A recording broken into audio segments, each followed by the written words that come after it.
এবার আমি সম্ভবত খুব সম্ভব নর্মালি এই দাবিটা বিরোধী দল থেকে হয়ে থাকে, আমি আপাতত ফিজিক্যালি না হয়েও মানসিকভাবে একটু ওনাদের পাশে গিয়ে কথা বলতে চাই।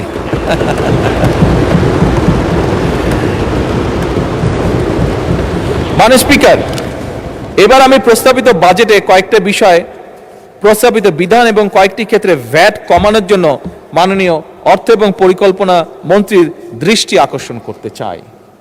ব্যক্তি করদাতাগণের করভার কিছুটা লাঘব করে তাদেরকে কিছুটা স্বস্তি দিতে চাই। আমরা যে কোনো ব্যাংক অ্যাকাউন্ট খোলার সময় 3 দাখিলের একটি বিধান রাখা হয়েছিল, বিধানের প্রস্তাব করা হয়েছিল। এছাড়াও মাননীয় স্পিকার, বন্টননামা দলিল রেজিস্ট্রেশন এবং সম্পত্তি মিউটেশনের ক্ষেত্রেও 3 দাখিলের বিধান করার প্রস্তাব করা হয়েছিল।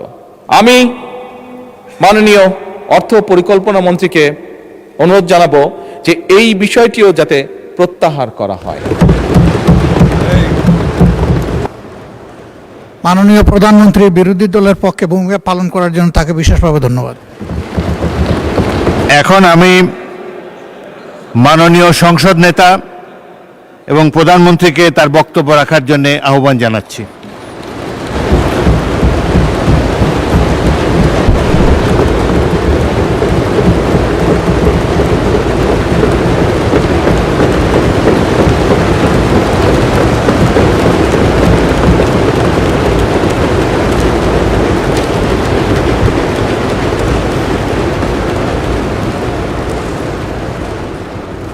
বিসমিল্লাহির রহমানির রহিম। মাননীয় স্পিকার, মাননীয় সকল সংসদ সদস্যবৃন্দ, আসসালামু আলাইকুম।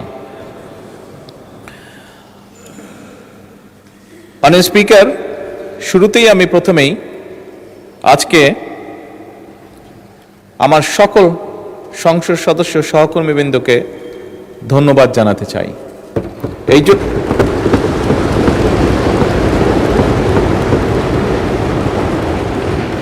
আমি এই জন্য ধন্যবাদ জানাতে চাই মাননীয় স্পিকার, যে আমরা 18ই ফেব্রুয়ারি থেকে যখন এই সংসদ শুরু করলাম, আমরা তারপর থেকে বিভিন্ন চড়াই উতরাই পেরিয়ে আমরা আজকে এখানে এসেছি। আমরা উভয় পক্ষ, এবং আমাদের মধ্যে বিভিন্ন বিষয়ে আলোচনা হয়েছে, আমাদের মধ্যে বিভিন্ন বিষয়ে ঐক্যমত হয়েছি, আমরা আমাদের মধ্যে বিভিন্ন বিষয়ে দ্বিমত হয়েছে। কিন্তু তারপরেও আমি মনে করি, দৃঢ়ভাবে আমি আজকে এখানে দাঁড়িয়ে বিশ্বাস করি যে আমরা মনে হয় দেশের মানুষের সামনে একটি আশা তুলে ধরতে পেরেছি।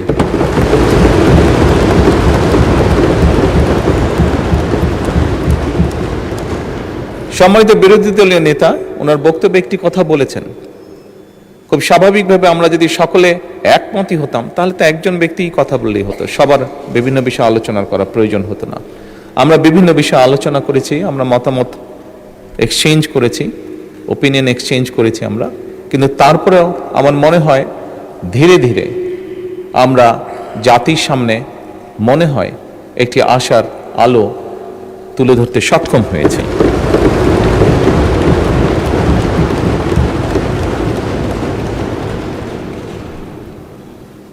মাননীয় স্পিকার, আমরা যে কাজটি করতে সক্ষম হয়েছি এটা যে শুধুমাত্র আমাদের নিজেদের জন্যই করতে সক্ষম হয়েছি তার জন্য নয়, তা নয়। আমি মনে করি এটিতে সবচেয়ে বড় যদি ক্রেডিট দিতে হয় তাহলে এই দেশের সাধারণ মানুষ যারা আছে, এই দেশের নাগরিক যারা আছে 20 কোটি মানুষ, তাদের প্রত্যেককে এই ক্রেডিটটা দেওয়া উচিত। কারণ তাদের সহযোগিতার কারণেই আজকে আমরা উভয় পক্ষ এখানে বসে সুন্দরভাবে আলোচনা করে দেশকে একটি সামনের দিকে নিয়ে যাবার পথ হয়তো তৈরি করতে পারছি। মাননীয় স্পিকার, এখানে প্রত্যেকটি মানুষ, দেশের বিবেকবান প্রত্যেকটি মানুষ, প্রত্যেকটি শ্রেণী পেশার মানুষ ওয়াকিফাল আছেন যে কি প্রেক্ষাপটে যখন 5ই আগস্ট ঘটেছিল তখন দেশের রাজনৈতিক অবস্থা, দেশের সামাজিক অবস্থা, দেশের অর্থনীতি, দেশের শিক্ষা, স্বাস্থ্য যাই বলি না কেন, একটি দেশকে ঘিরে প্রত্যেকটি কি শোচনীয় অবস্থায় ছিল। সেখান থেকে পর্যায়ক্রমিকভাবে আমরা দেশে একটি গণতান্ত্রিক অবস্থা তৈরি করতে সক্ষম হয়েছি, যেখানে সংসদে বসে প্রত্যেকটি সদস্য, রাজনৈতিক দলের সদস্যই হোক, ইন্ডিপেন্ডেন্ট বা স্বতন্ত্র সদস্যই হোক না কেন, প্রত্যেকটি সদস্য বসে সিভিলাইজড ওয়েতে, সভ্যভাবে আমরা দেশের মানুষের স্বার্থ নিয়ে আলোচনা করছি এবং সিদ্ধান্ত গ্রহণ করছি আমরা। সেজন্যই আমি সকলকে আবার আন্তরিকভাবে ধন্যবাদ জানাতে চাই। মাননীয় স্পিকার, স্বাভাবিকভাবেই দেশের আইন কানুন, রাষ্ট্র ব্যবস্থা, সরকার ব্যবস্থা, সংসদীয় ব্যবস্থা, যেভাবেই যেটাই বলি না কেন, আজকে যে কারণে আমরা সকলে এখানে একত্রিত সেটি হচ্ছে বাজেট উপস্থাপন। খুব স্বাভাবিকভাবেই রাষ্ট্র ব্যবস্থায় বাজেট একটি অত্যন্ত গুরুত্বপূর্ণ বিষয়। মাননীয় স্পিকার, সংসদের সময় অত্যন্ত মূল্যবান। আমরা দেশের অতীত, বর্তমান, ভবিষ্যৎ নিয়ে অনেক আলোচনা করেছি, অনেক বক্তব্য রেখেছি। অতীত কি হয়েছে, ভালো মন্দ কি হয়েছে, আমি সেই ডিবেটে আর যাব না। আমাদেরকে অবশ্যই সামনে চলতে হবে, আমাদেরকে অবশ্যই, আমরা অতীতে দেখেছি দুঃখজনকভাবেও একটি চিত্র বারবার দেখেছি আমরা, সেটি হচ্ছে যত না আমরা ভবিষ্যৎ নিয়ে আলোচনা করেছি তার থেকে বেশি আমরা অতীত নিয়ে আলোচনা করেছি।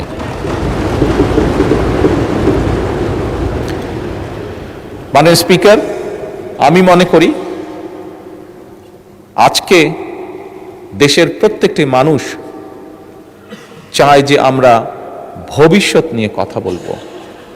সেজন্যই মাননীয় স্পিকার, এই যে বাজেট সেশন, এই বাজেট সেশনকে বিশেষ করে, যেহেতু আমি সরকারি দলের সদস্য, সেই জন্য আজকে আমরা যে বাজেট উপস্থাপন করছি, এই বাজেটকে আমি একটি নামকরণ দিতে চাই, সেটি হচ্ছে জীবন বান্ধব বাজেট।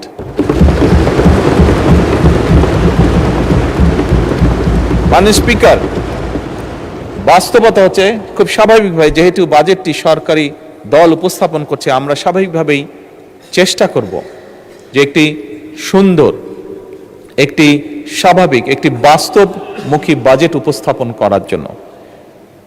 আমি বুঝি, আমি জানি, আমরা যে যত সুন্দর বাজেটই উপস্থাপন করি, যে যেটাই বলি না কেন, আমার মনে হয় এই কথাটিও বোধহয় মাননীয় বিরোধী দলের নেতা বলেছেন, যাই আমরা উপস্থাপন করি না কেন, সবকিছু কোনটা দিলেই যে সবকিছু একদম ঠিক হয়ে যাবে তা নয়। বাস্তবতা অনেক কঠিন।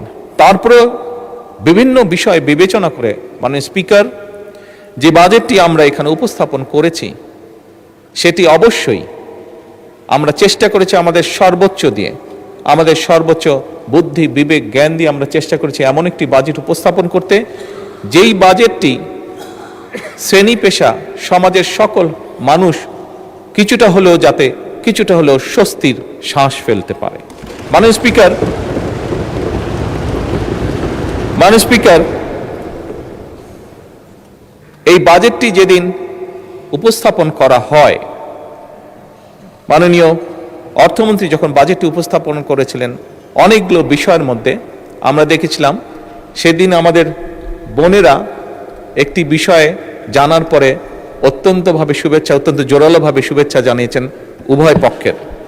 সেটা হচ্ছে যে নিত্য প্রয়োজনীয় যেসব জিনিস আছে, নিত্য প্রয়োজনীয় বলতে যা আমরা সাধারণত বুঝে থাকি, এরকম 61 পণ্যের উপর বলা যায় সম্পূর্ণভাবে আগে যা ট্যাক্স ছিল সেগুলো প্রত্যাহার করে নেওয়া হয়েছিল।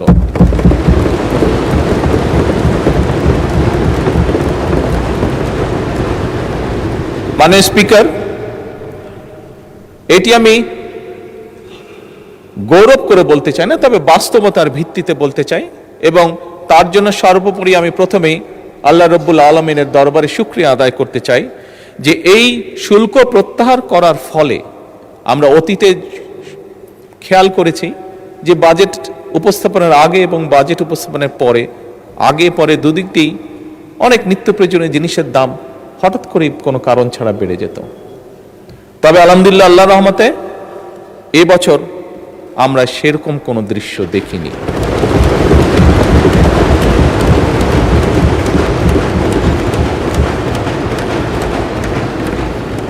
মাননীয় স্পিকার, একটি রাজনৈতিক দল হিসেবে, একটি রাজনৈতিক সরকার হিসাবে আমরা মনে করি আমাদের জনগণের প্রতি যে দায়িত্ব, তার একটু হলেও আমরা হয়তো পূরণ করতে সক্ষম হয়েছি, কিছুটা হলেও আমরা জনগণকে রিলিফ দিতে পেরেছি।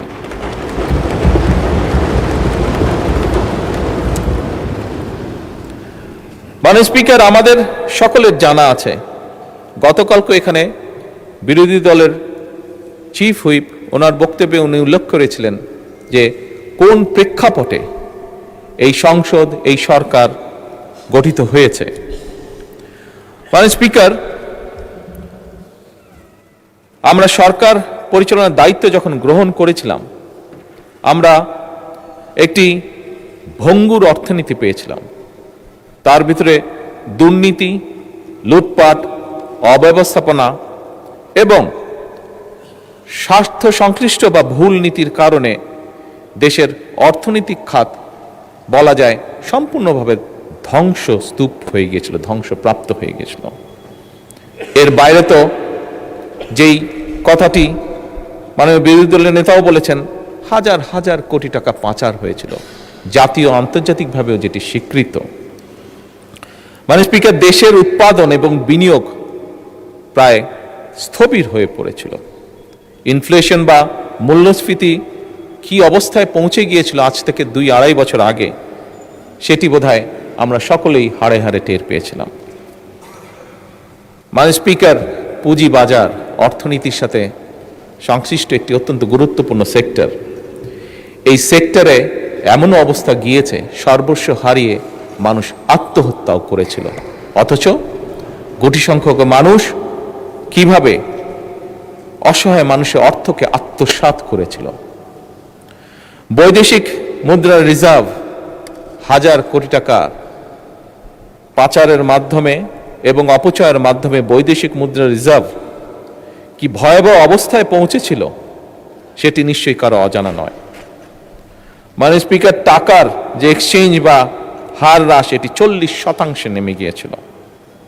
এর বাইরে আমরা দেখেছি সেই সময়, যদি আমরা উল্লেখ করে থাকি, কম বেশি অনেকেই বলবেন, অনেকেরই ধারণা আছে, বেশ কিছু প্রজেক্ট যেটিকে বলা যায় ভ্যানিটি প্রজেক্ট, এই প্রজেক্টগুলো গ্রহণ করার মাধ্যমে অহেতুকভাবে দেশি বিদেশি ঋণ গ্রহণ করা হয়েছিল, যা এখন জাতির উপরে বোঝা হয়ে দাঁড়িয়েছে। এখান থেকে রেভিনিউ কালেক্ট হয় না, ফলে বাড়তি বাইরে থেকে টাকা দিয়ে এই বৈদেশিক ঋণগুলোকে শোধ করতে হচ্ছে, এবং শুধু অল্প সময় না, লম্বা একটি সময় ধরে আগামীতে হয়তো জাতিকে এই বোঝা টানতে হবে। মাননীয় স্পিকার, আমরা এই সংক্ষেপে যে সংকটের কথা আমি বললাম, এই সংকট আছে, আমরা সংকটকে অস্বীকার করতে চাই না। অস্বীকার করে আমরা সংকটকে অস্বীকার করে আমরা থাকতেও পারবো না, এটি বোকামি হবে। তবে একই সাথে মাননীয় স্পিকার, সংকটকে আমরা অজুহাতও বানাতে চাই না, এবং সেজন্যই মাননীয় বিরোধী দলের নেতার সাথে আমি সম্পূর্ণভাবে একমত। আমরা জনগণকে সাথে নিয়ে রাজনৈতিক সদিচ্ছা এবং কার্যকর নীতির মাধ্যমেই আমরা যে সংকট, এই সংকটকে আমরা সফলভাবে মোকাবেলা করতে চাই। মাননীয় স্পিকার, মাননীয় স্পিকার, সরকারের যাত্রা শুরু হয়েছিল 18ই ফেব্রুয়ারি। যাত্রা শুরু করার সাথে সাথে, কাজ শুরু করার সাথে সাথেই আমাদেরকে রমজান যেরকম ম্যানেজ করতে সামাল দিতে হয়েছে, যাতে করে নিত্য প্রয়োজনীয় সকল কিছু মানুষের ক্রয় ক্ষমতার ভিতরে অন্তত থাকে যতটুকু সম্ভব। একই সাথে মাননীয় স্পিকার, এই ভঙ্গুর যে অর্থনীতির সংক্ষেপ চিত্র আমি তুলে ধরলাম, যা সম্পর্কে আমাদের প্রত্যেকের কম বেশি ধারণা আছে, এইটি সাথে নিয়ে আমাদেরকে হঠাৎ করে মধ্যপ্রাচ্যর সংকটকেও মোকাবেলা করতে হয়েছে এবং আমরা দেখেছি কিছু মানুষ খুব কষ্টের শিকার যারা হয়েছেন। হঠাৎ করে তেলের যেই সমস্যাটা সারা বিশ্বে তৈরি হয়েছিল এবং সেই তেলের যোগান দিতে গিয়ে আমাদের অর্থনীতির উপর একটি বিশাল চাপ তৈরি হয়েছিল এবং এই বিশাল চাপটি যে তৈরি হয়েছিল মাননীয় স্পিকার, এটি নিশ্চয়ই আমরা পত্রপত্রিকা বা সোশ্যাল মিডিয়ার মাধ্যমে দেখেছি, সাধারণ মানুষই সেটি বুঝেছেন। সেটি বোঝার জন্য কোনো বড় অর্থনীতিবিদ হওয়ার প্রয়োজন নেই। মাননীয় স্পিকার, এরকম একটি পরিস্থিতির ভিতর দিয়েই আমাদেরকে আজকের এই বাজেটকে প্রণয়ন করতে হচ্ছে, এই বাজেটকে উপস্থাপন করতে, এই বাজেটকে তৈরি করতে হয়েছে। মাননীয় স্পিকার, বিভিন্ন অর্থনৈতিক সংকট, দুর্নীতি, পাচার সবকিছুকে সামনে রেখেই এই বাজেট আমাদেরকে প্রণয়ন করতে হয়েছে। মাননীয় স্পিকার, আগেই আমি বলেছি যে আমরা একটি রাজনৈতিক দল। 12 ফেব্রুয়ারি অবাধ এবং সুষ্ঠু নির্বাচনের মাধ্যমে বাংলাদেশের মানুষ আমাদেরকে দায়িত্ব অর্পণ করেছে, আমাদেরকে তারা দায়িত্ব দিয়েছে। তারা যাকে যেখানে, এই দেশের মানুষ যাকে যেখানে এই মুহূর্তে সঠিক মনে করেছে তাকে দায়িত্ব দিয়ে সেখানেই তারা পাঠিয়েছে। মাননীয় স্পিকার, যে আস্থা মানুষ আমাদের উপরে রেখেছে সেই আস্থা বা দায়িত্ব রক্ষা করা, পালন করা আমাদের পবিত্র দায়িত্ব এবং দেশের স্বার্থ রক্ষায় আমাদের প্রথম দর্শন হলো সবার আগে বাংলাদেশ।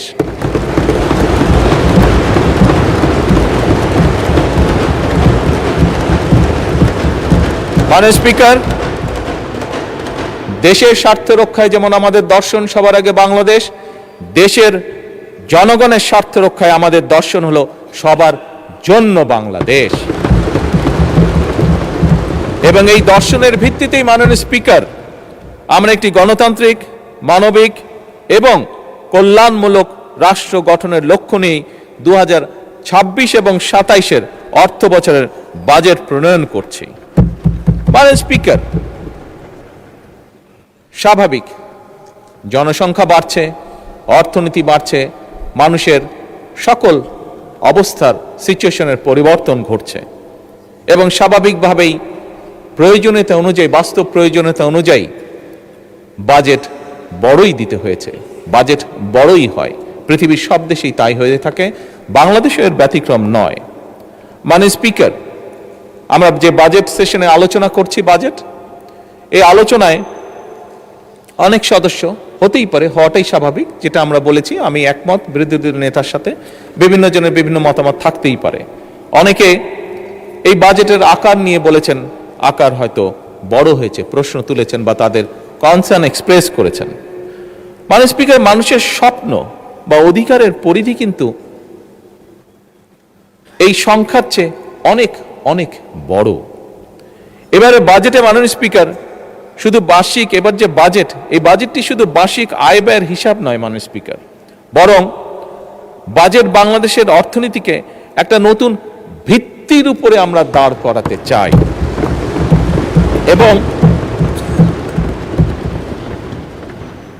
এবং সেজন্যই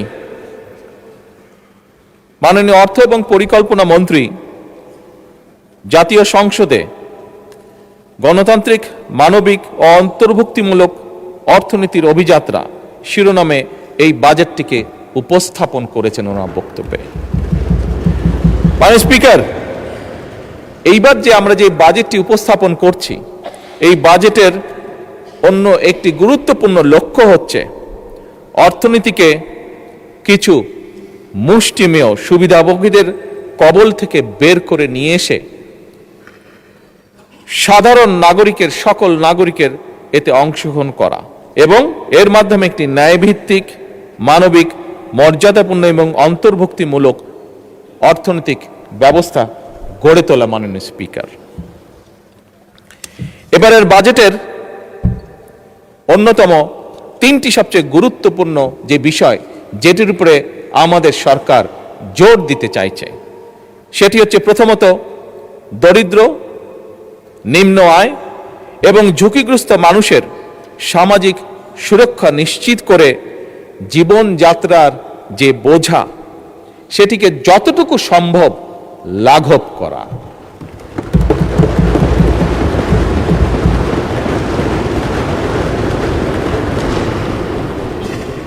মাননীয় স্পিকার, মাননীয় বিরোধী দলের নেতা একটি কথা বলেছেন, স্বাভাবিকভাবে রাজনীতিতে থাকে, উনি বলেছেন কুচিকাটা করার কথা রাজনৈতিক ভাষায়। হ্যাঁ, কুচি কুচি করা উনি বলেছেন বিভিন্ন বক্তব্যে বিবৃতির মাধ্যমে। মাননীয় স্পিকার, হয়তো রাজনীতির একটি অংশ এটি, তবে মাননীয় স্পিকার, আমরা দেখেছি স্বৈরাচারের সময়, আমরা দেখেছি এই বাংলাদেশের অর্থনীতিকে কিভাবে কুচি কুচি করা হয়েছে বিভিন্ন ব্যক্তির স্বার্থে। বিভিন্ন ব্যক্তি বিভিন্ন হাউজের স্বার্থে এই অর্থনীতিকে কিভাবে কুচি কুচি করে করা হয়েছে। মাননীয় স্পিকার, এবারকার বাজেটের অন্যতম মূল লক্ষ্য হচ্ছে অর্থনীতিতে ধীরে ধীরে শৃঙ্খলাকে ফিরিয়ে নিয়ে আসা।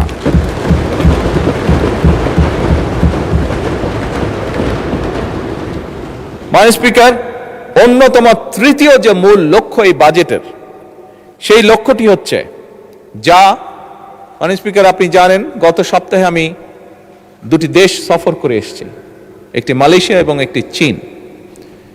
একটি আন্তর্জাতিক গণমাধ্যম তাদের পর্যালোচনায় বলেছে যে এবারকার সফরটির লক্ষ্য উদ্দেশ্য কথাবার্তা শুনে মনে হচ্ছে যে বাংলাদেশ সরকার এই দেশের অর্থনীতির উপরে জোর দিয়েছে এবং বিনিয়োগের উপরে তারা জোর দিয়েছে। এটি হচ্ছে তাদের একটি আন্তর্জাতিক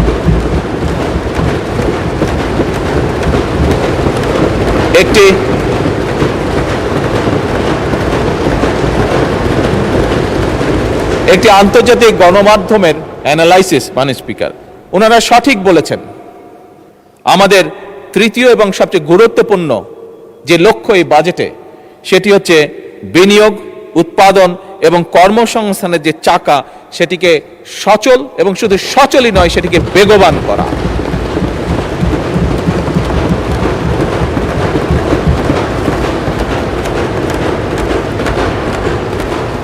মাননীয় স্পিকার, 2026-27 অর্থ বছরের যে বাজেটের আকার ধরা হয়েছে সেটি হচ্ছে 9,38,000 কোটি টাকা, যার বিপরীতে আয় ধরা হয়েছে, রাজস্ব আয় ধরা হয়েছে 6,95,000 কোটি টাকা। মাননীয় স্পিকার, দেশের বর্তমান বাস্তবতা হলো আমাদের সম্পদের সীমাবদ্ধতা রয়েছে, আমরা যত বড় বড় যাই কথা বলি না কেন। সুতরাং আমরা যদি অর্থনৈতিক যে চাকা সেটিকে যদি বেগবান রাখতে হয়, তাহলে অবশ্যই মাননীয় স্পিকার আমাদের বিনিয়োগ এবং বিনিয়োগ প্রয়োজন, এবং এজন্যই আমরা বিনিয়োগ নির্ভর অর্থনীতি গড়ার কাজ আমরা হাতে নিয়েছি, আমরা উদ্যোগ গ্রহণ করেছি, ইনভেস্টমেন্ট। এবং এই উদ্দেশ্যে মাননীয় স্পিকার, আমরা বাজেটে উন্নয়ন ব্যয়ের অংশ সামনের অর্থ বছরের জন্য 50%-এরও বেশি বৃদ্ধি করে 3,16,000 কোটি টাকায় উন্নীত করেছি। মাননীয় স্পিকার,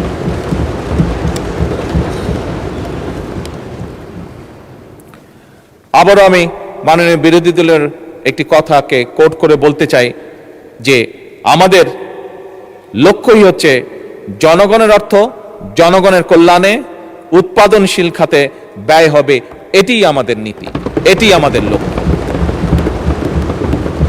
মাননীয় স্পিকার, সরকারি বিনিয়োগের ক্ষেত্রে কোন প্রকল্পে কত টাকা ব্যয় হলো সেটি আমরা সেভাবে বিবেচনায় নিতে চাই না, বরং আমাদের বিবেচনাটি হচ্ছে একটি প্রকল্পে যদি বিনিয়োগ হয়, সেই বিনিয়োগ এবং উৎপাদন কি ভূমিকা রাখবে মানুষের জীবনে, জনগণের কতটা উপকারে আসবে, কি পরিমাণ কর্মসংস্থান সেটি তৈরি করবে এবং তা পরিবেশের উপরে কি প্রভাব ফেলবে, এই বিষয়গুলোই হচ্ছে আমাদের বিবেচনা প্রকল্পের।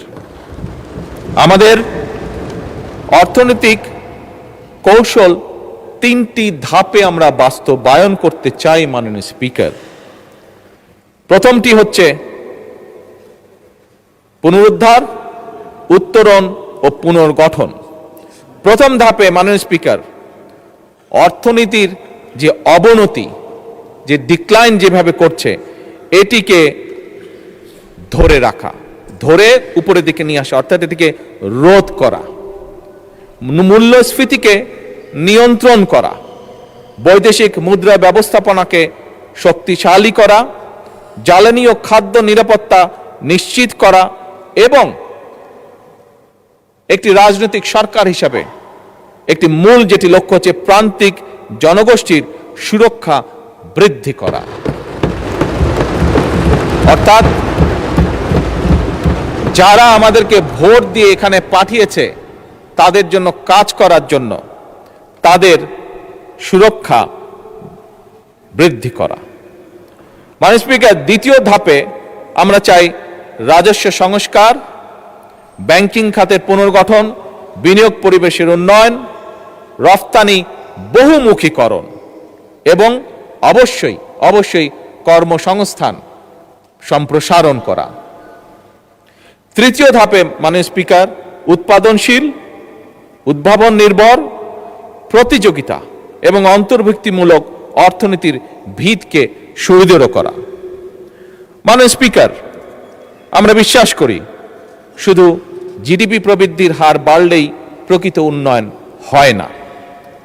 উন্নয়ন তখনই হয়, একজন মানুষ হিসেবে, একজন রাজনীতিবিদ হিসেবে আমি উন্নয়নকে তখনই বুঝি যখন সাধারণ মানুষের ঘরে স্বস্তি আসে, যখন জনগোষ্ঠীর, বিশেষ করে দরিদ্র জনগোষ্ঠীর সামাজিক সুরক্ষা নিশ্চিত হয়, যখন তরুণরা তাদের যোগ্যতা অনুযায়ী কর্মে নিযুক্ত হয়, যখন কৃষক ভাইটি তার পরিশ্রমের ন্যায্য মূল্য পায়, অর্থাৎ তার যে প্রোডাক্ট সেটির ন্যায্য মূল্য পায়, যখন উদ্যোক্তারা, যেটি মাননীয় বিরোধী দলের নেতাও তার বক্তব্যে কিছুটা উল্লেখ করেছেন, যখন কোনো ইনভেস্টর বা উদ্যোক্তা কোনো রকম হয়রানি ছাড়া ব্যবসা শুরু করতে পারেন, ব্যবসা করতে পারেন এবং পরিচালনা করতে পারেন, এবং আমানতকারী তার অর্থ ফেরত পাওয়ার নিশ্চয়তা পান এবং রাষ্ট্রীয় প্রতিষ্ঠানগুলো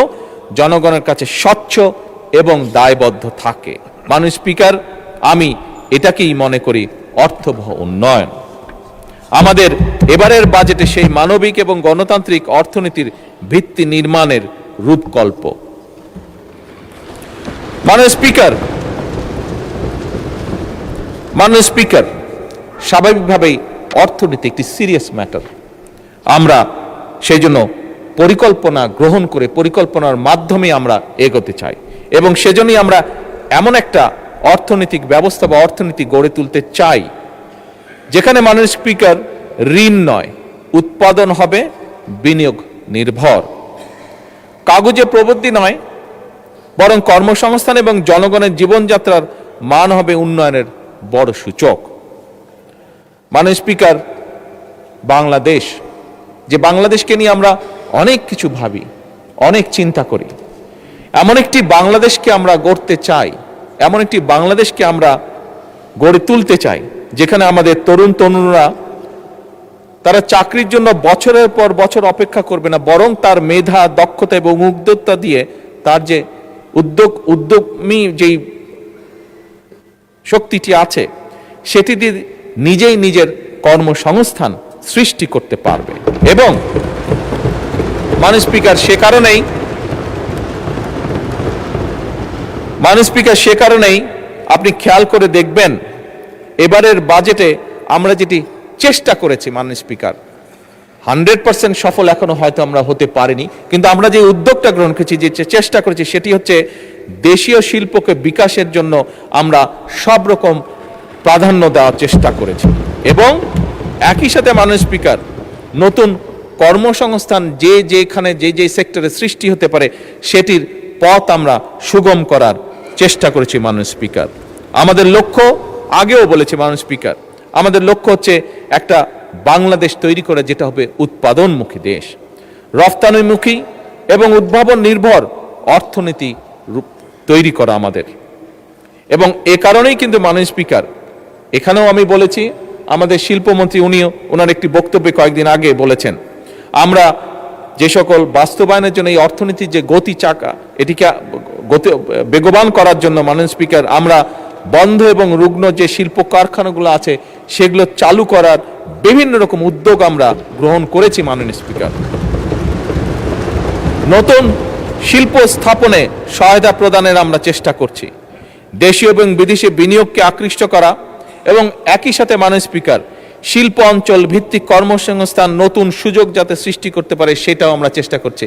মাননীয় স্পিকার, একটু আগে বিরোধী দলের নেতা উল্লেখ করেছেন, আপনি উল্লেখ করেছেন এবং আমাদের এখানে সংসদ সদস্য আছেন জনাব পার্থ, উনিও ওনার বক্তব্যে বলেছেন ওনাদের এলাকার কথা, আপনারা তিনজনই বলেছেন ভোলার কথা।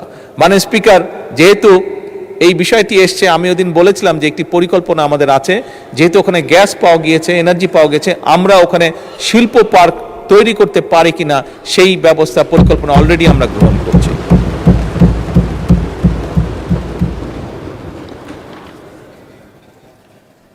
মাননীয় স্পিকার, একজন উদ্যোক্তা যেন সহজে তার ব্যবসা শুরু করতে পারেন এবং বাণিজ্যের প্রসার ঘটাতে পারেন, সেজন্য যে সকল আইন কানুন আছে বর্তমানে এই বাজেটের মাধ্যমে আমরা সেই আইন কানুনগুলোকে সহজ করে সে যাতে সহজে লোন বা ফান্ডিং পেতে পারে সেটাকেও উদ্যোগ গ্রহণ করা হয়েছে। এবং একই সাথে মাননীয় স্পিকার, উৎপাদিত যে পণ্য সেটার বাজার বৃদ্ধিতে সহায়তা করার যে সকল বাস্তব পদক্ষেপ গ্রহণ করা যায় আমরা সেই পদক্ষেপগুলো গ্রহণ করছি পর্যায়ক্রমিকভাবে। মাননীয় স্পিকার, এগুলো তো গেল প্রচলিত শিল্পের কথা। কতগুলো শিল্প আছে যেগুলো নিয়ে সাধারণত আমরা কথা বলি না, হয়তো সেমিনার সিম্পোজিয়ামে আমরা সেগুলো নিয়ে আলাপ করি, কিন্তু এই শিল্পগুলোর গুরুত্ব কিন্তু অপরিসীম। আমরা সেভাবে দেখি না বা চিন্তা করি না বলে আমরা সেটা হয়তো অনেক সময় বুঝে উঠতে পারি না। এই শিল্পগুলোর সাথে বিরাট একটি অংশ জড়িত আছে, যার মধ্যে বিরাট একটি অংশ হচ্ছেন আমাদের মা বোনেরা। একই সাথে অনেক তরুণ তরুণীও এই শিল্পগুলির সাথে জড়িত। মাননীয় স্পিকার, এবং এই খাতটির যে নামে পরিচিত সেটিকে বলে ক্রিয়েটিভ ইকোনমি। মাননীয় স্পিকার, কেউ কেউ হয়তো জিজ্ঞেস করতে পারেন এই ক্রিয়েটিভ ইকোনমির মধ্যে কারা কারা পড়তে পারে। এর মধ্যে মাননীয় স্পিকার চলচ্চিত্র পড়ে, থিয়েটার পড়ে, সঙ্গীত পড়ে, ডিজিটাল কন্টেন্ট পড়ে, ওটিটি পড়ে, গেমিং পড়ে, ডিজাইন পড়ে, ফ্যাশন পড়ে, সফটওয়্যার পড়ে, পর্যটন, এমনকি খেলাধুলা, এই সকল সেক্টরগুলি এর মধ্যে মোটামুটিভাবে ইনক্লুডেড। মাননীয় স্পিকার, এই সেক্টরগুলোর মধ্যে লক্ষ কোটি মানুষ জড়িত। আমরা এই সেক্টরগুলোর উপরে জোর দিতে চাই এবং এখান থেকে এই সেক্টরগুলোকে আমরা আরো ভাইব্রেন্ট করে গড়ে তুলতে চাই। এবং সে কারণেই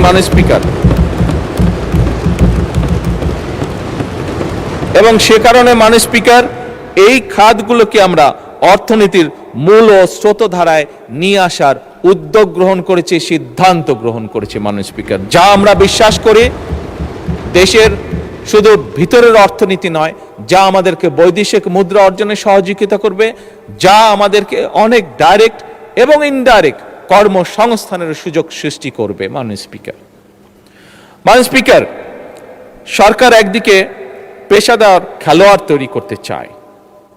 আমাদের গ্যালারিতে আজকে অনেক তরুণ তরুণীরা আছে, এদের মধ্যে অনেকেই আছে যারা বাই বন্ড, যারা বিভিন্ন, তাদেরকে যদি একটু সুযোগ দেওয়া হয় বাই বন্ড তারা ভালো খেলোয়াড় হতে পারবে। মাননীয় স্পিকার, আপনি নিজেও আপনার জীবনে একজন ভালো ফুটবল প্লেয়ার ছিলেন। মাননীয়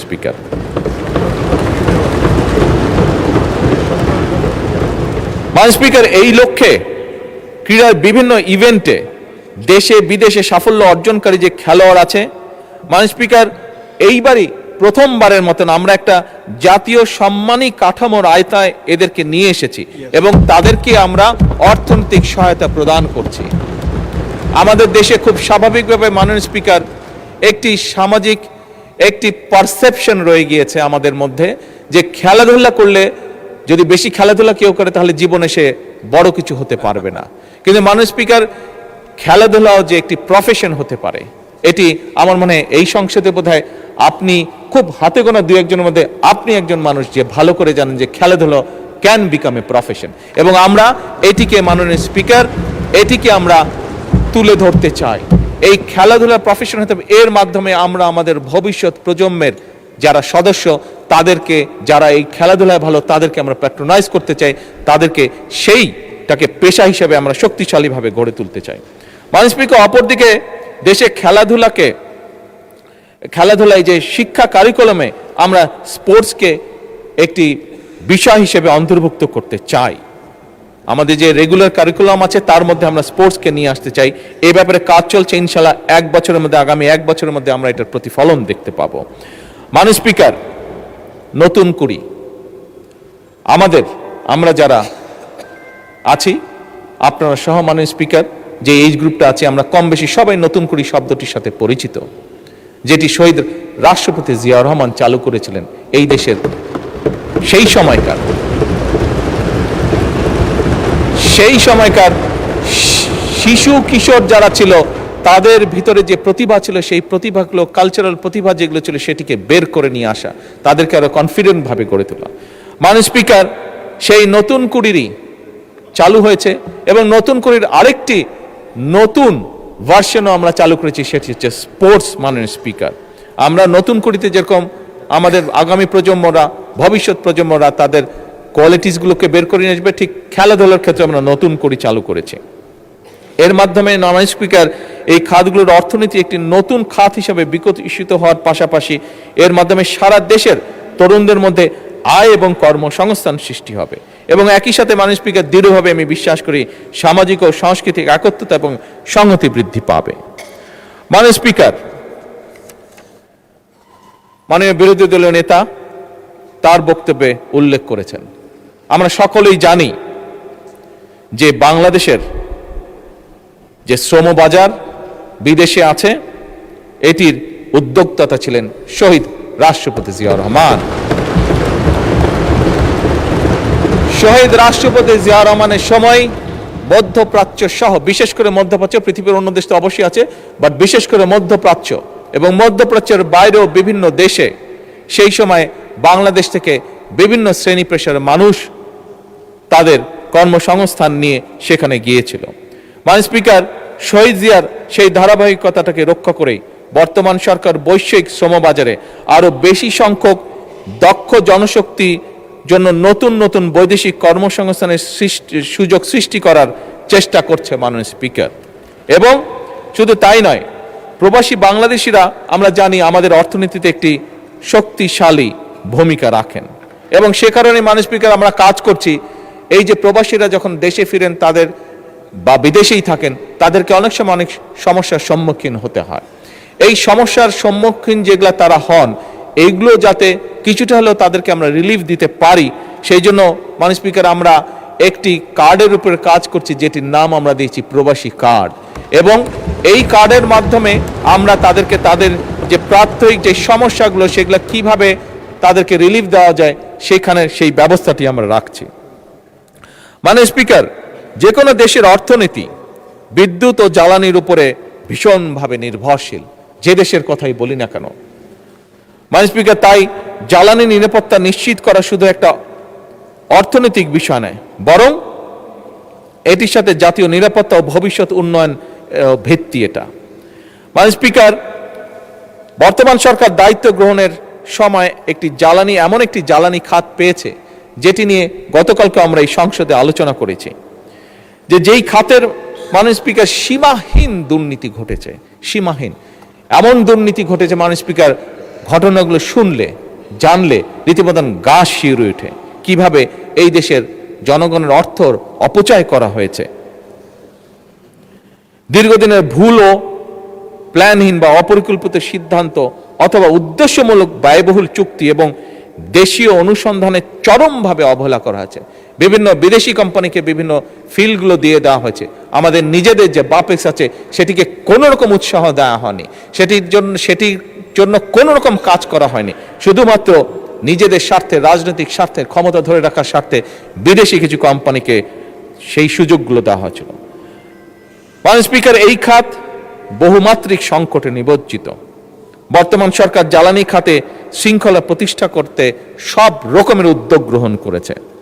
মধ্যপ্রাচ্য সংকট আমাদের সামনে মাননীয় স্পিকার আরেকবার প্রমাণ করেছে যে আমদানি নির্ভর জ্বালানি ব্যবস্থা আমাদের জন্য কতটা ঝুঁকিপূর্ণ, বা যে কোনো দেশের জন্য কতটা ঝুঁকিপূর্ণ, এবং সেই কারণে সরকার জ্বালানির উৎস বহুমুখীকরণ, দেশীয় গ্যাস অনুসন্ধান, রিনিউয়েবল এনার্জির সম্প্রসারণ, জাতীয় গ্রিড কে মডার্নাইজ করা, জ্বালানি দক্ষতা বৃদ্ধির উপরে আমরা গুরুত্ব আরোপ দিয়েছি। কারণ আমরা যেই $1 ট্রিলিয়ন ইকোনমিকে এইম করছি, সেটিকে যদি আমাদের বাস্তবায়ন করতে হয় মাননীয় স্পিকার, তাহলে অবশ্যই আমাদেরকে এনশিওর করতে হবে যাতে নির্বিঘ্ন জ্বালানি সাপ্লাই অব্যাহত থাকে।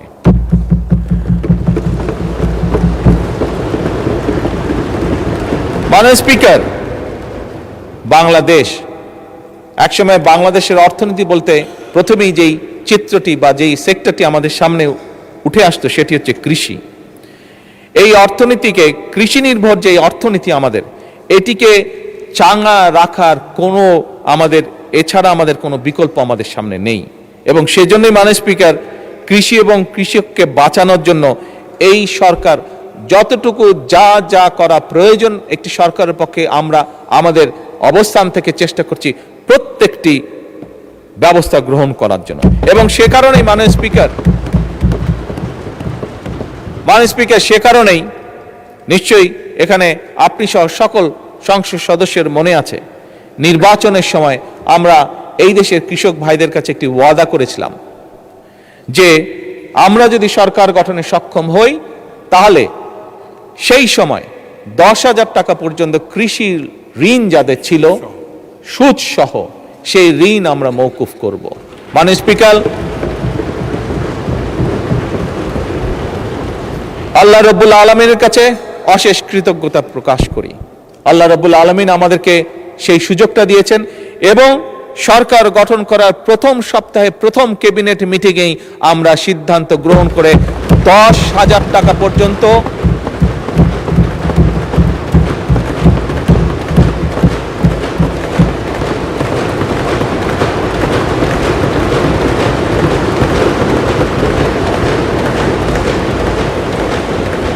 $10,000 পর্যন্ত সুদ সহ যে কৃষি ঋণ ছিল, প্রায় 13 লক্ষ কৃষকের সেই কৃষি ঋণ আমরা মওকুফ করেছি সরকার। মাননীয় স্পিকার, আমরা আরেকটি কমিটমেন্ট করেছিলাম এই দেশের কৃষক ভাইদের কাছে যে তাদেরকে সহায়তা করার জন্য, তাদের পাশে দাঁড়ানোর জন্য সরকার তার সর্বোচ্চ সামর্থ্য নিয়ে তাদেরকে একটি কার্ড পৌঁছে দিতে চায়, যার মাধ্যমে বাৎসরিক তাদের কাছে সরাসরি সরকারের পক্ষ থেকে 2,500 টাকা পৌঁছে যাবে, যার মাধ্যমে তারা কিছুটা হলেও রিলিফ পাবে। মাননীয় স্পিকার, এই কার্ডের মাধ্যমে, যা বেশ কিছু লম্বা, এই কার্ডের মাধ্যমে আমরা কৃষক ভাইদের কাছে আরো 10টি, শুধু যে তাদের কাছে টাকা পৌঁছবে তা নয়, আরো 10টি সুবিধা আমরা পৌঁছে দিব। এবং মাননীয় স্পিকার, আপনি জানলে খুশি হবেন যে আগামী অর্থাৎ 2026-27 অর্থ বছরে ইনশাআল্লাহ আমরা দেশের প্রায় 43 লক্ষ কৃষকের কাছে এই কার্ড পৌঁছে দেওয়ার পরিকল্পনা গ্রহণ করেছি।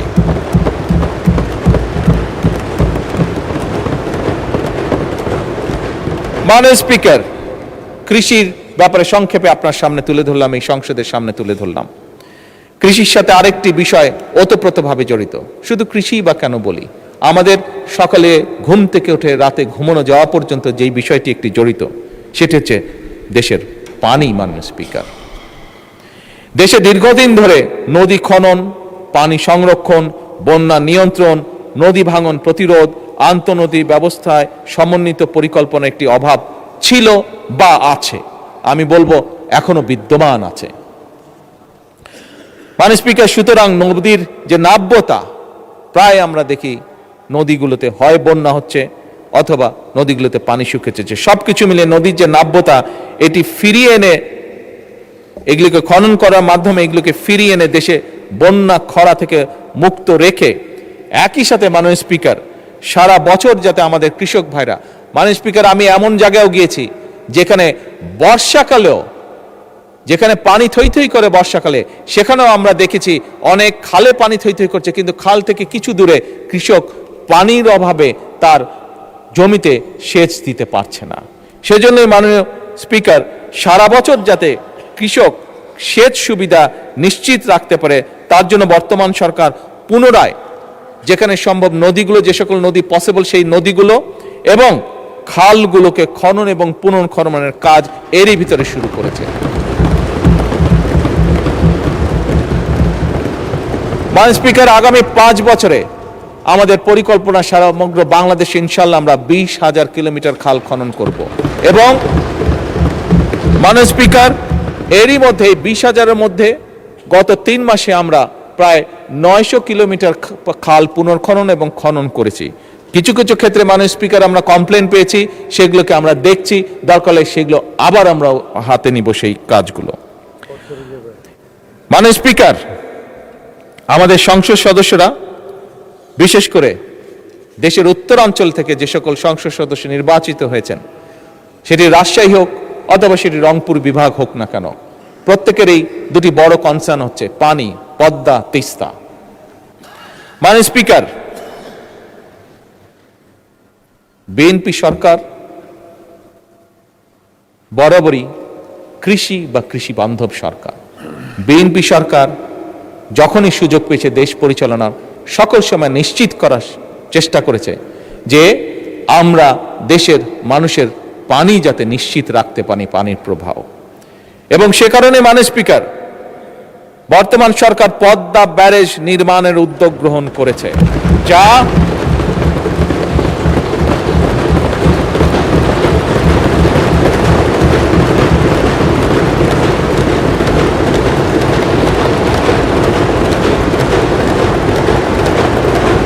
এই ব্যারেজ নির্মাণের মাধ্যমে বর্ষা মৌসুমে যে অতিরিক্ত পানি আমাদের কাছে আসে, সেই পানিটিকে আমরা ধরে রাখব, যাতে করে শুষ্ক মৌসুম এবং বছরের বাকি সময়টা আমরা কৃষক সহ সকলের কাছে পানি সরবরাহ করতে পারি। মাননীয় স্পিকার, এবার আমি আরেকটু উত্তরের দিকে চলে যাই এবং সেই উত্তরে অবস্থান করছে আমাদের তিস্তা। মাননীয় স্পিকার, জাতীয় অগ্রাধিকার ভিত্তিতে ইনশাল্লাহ এই সরকার যে কোনো মূল্যে তিস্তা ব্যারেজ মহাপরিকল্পনা বাস্তবায়ন করবে।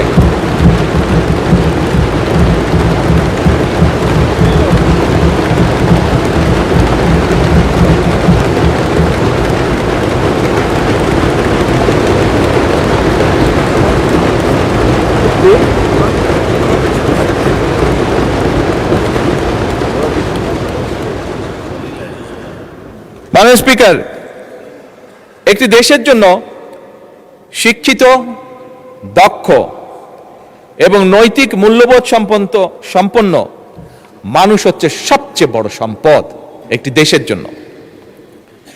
আমরা দেখেছি ফ্যাসিবাদের 1.5 দশকে কিভাবে শিক্ষা ব্যবস্থাকে একদম পরিকল্পিতভাবে ধ্বংস করে দেওয়া হয়েছিল। মাননীয় স্পিকার, আমরা এডুকেশন ফার্স্ট। মাননীয় স্পিকার, আপনি জানেন ভালো করে, কয়েকদিন আগে আমি যখন মালয়েশিয়া ট্যুরে গিয়েছিলাম, এয়ারপোর্ট থেকে যখন আমরা শহরে যাচ্ছি, আমাদেরকে যখন নিয়ে যাচ্ছে, তখন এয়ারপোর্ট থেকে বেরোতেই বিশাল বড় এক সাইনবোর্ড, সেই সাইনবোর্ডের মধ্যে লেখা ছিল এডুকেশন ফার্স্ট।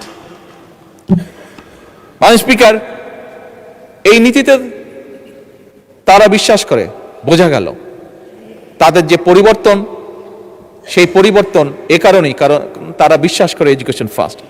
মাননীয় স্পিকার, আমি এবং আমরা সমগ্র জাতি আমরা বিশ্বাস করতে চাই এডুকেশন ফার্স্ট নীতি বাস্তবায়নে।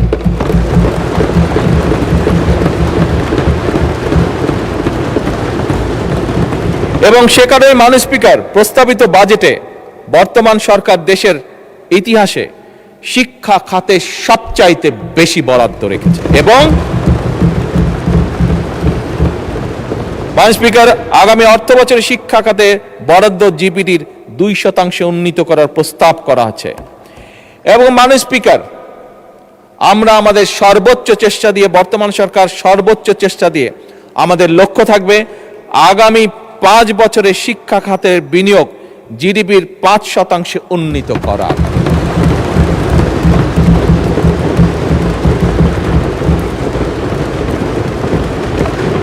মাননীয় স্পিকার, আপনি আপনার পরিবার, আপনার সমাজ ব্যবস্থা, আমরা আমাদের পরিবার সমাজ ব্যবস্থায় প্রায় দেখি আমাদের আত্মীয় স্বজন পরিবারের অনেক ইয়াং সদস্য সার্টিফিকেট নিয়ে এসেছে, কিন্তু এই সার্টিফিকেট নিয়ে মাসের পর মাস, বছরের পর বছর সে কর্মসংস্থানের জন্য ঘুরে বেড়াচ্ছে, কিন্তু বেচারা একটি কর্মসংস্থানের ব্যবস্থা করতে পারছে না।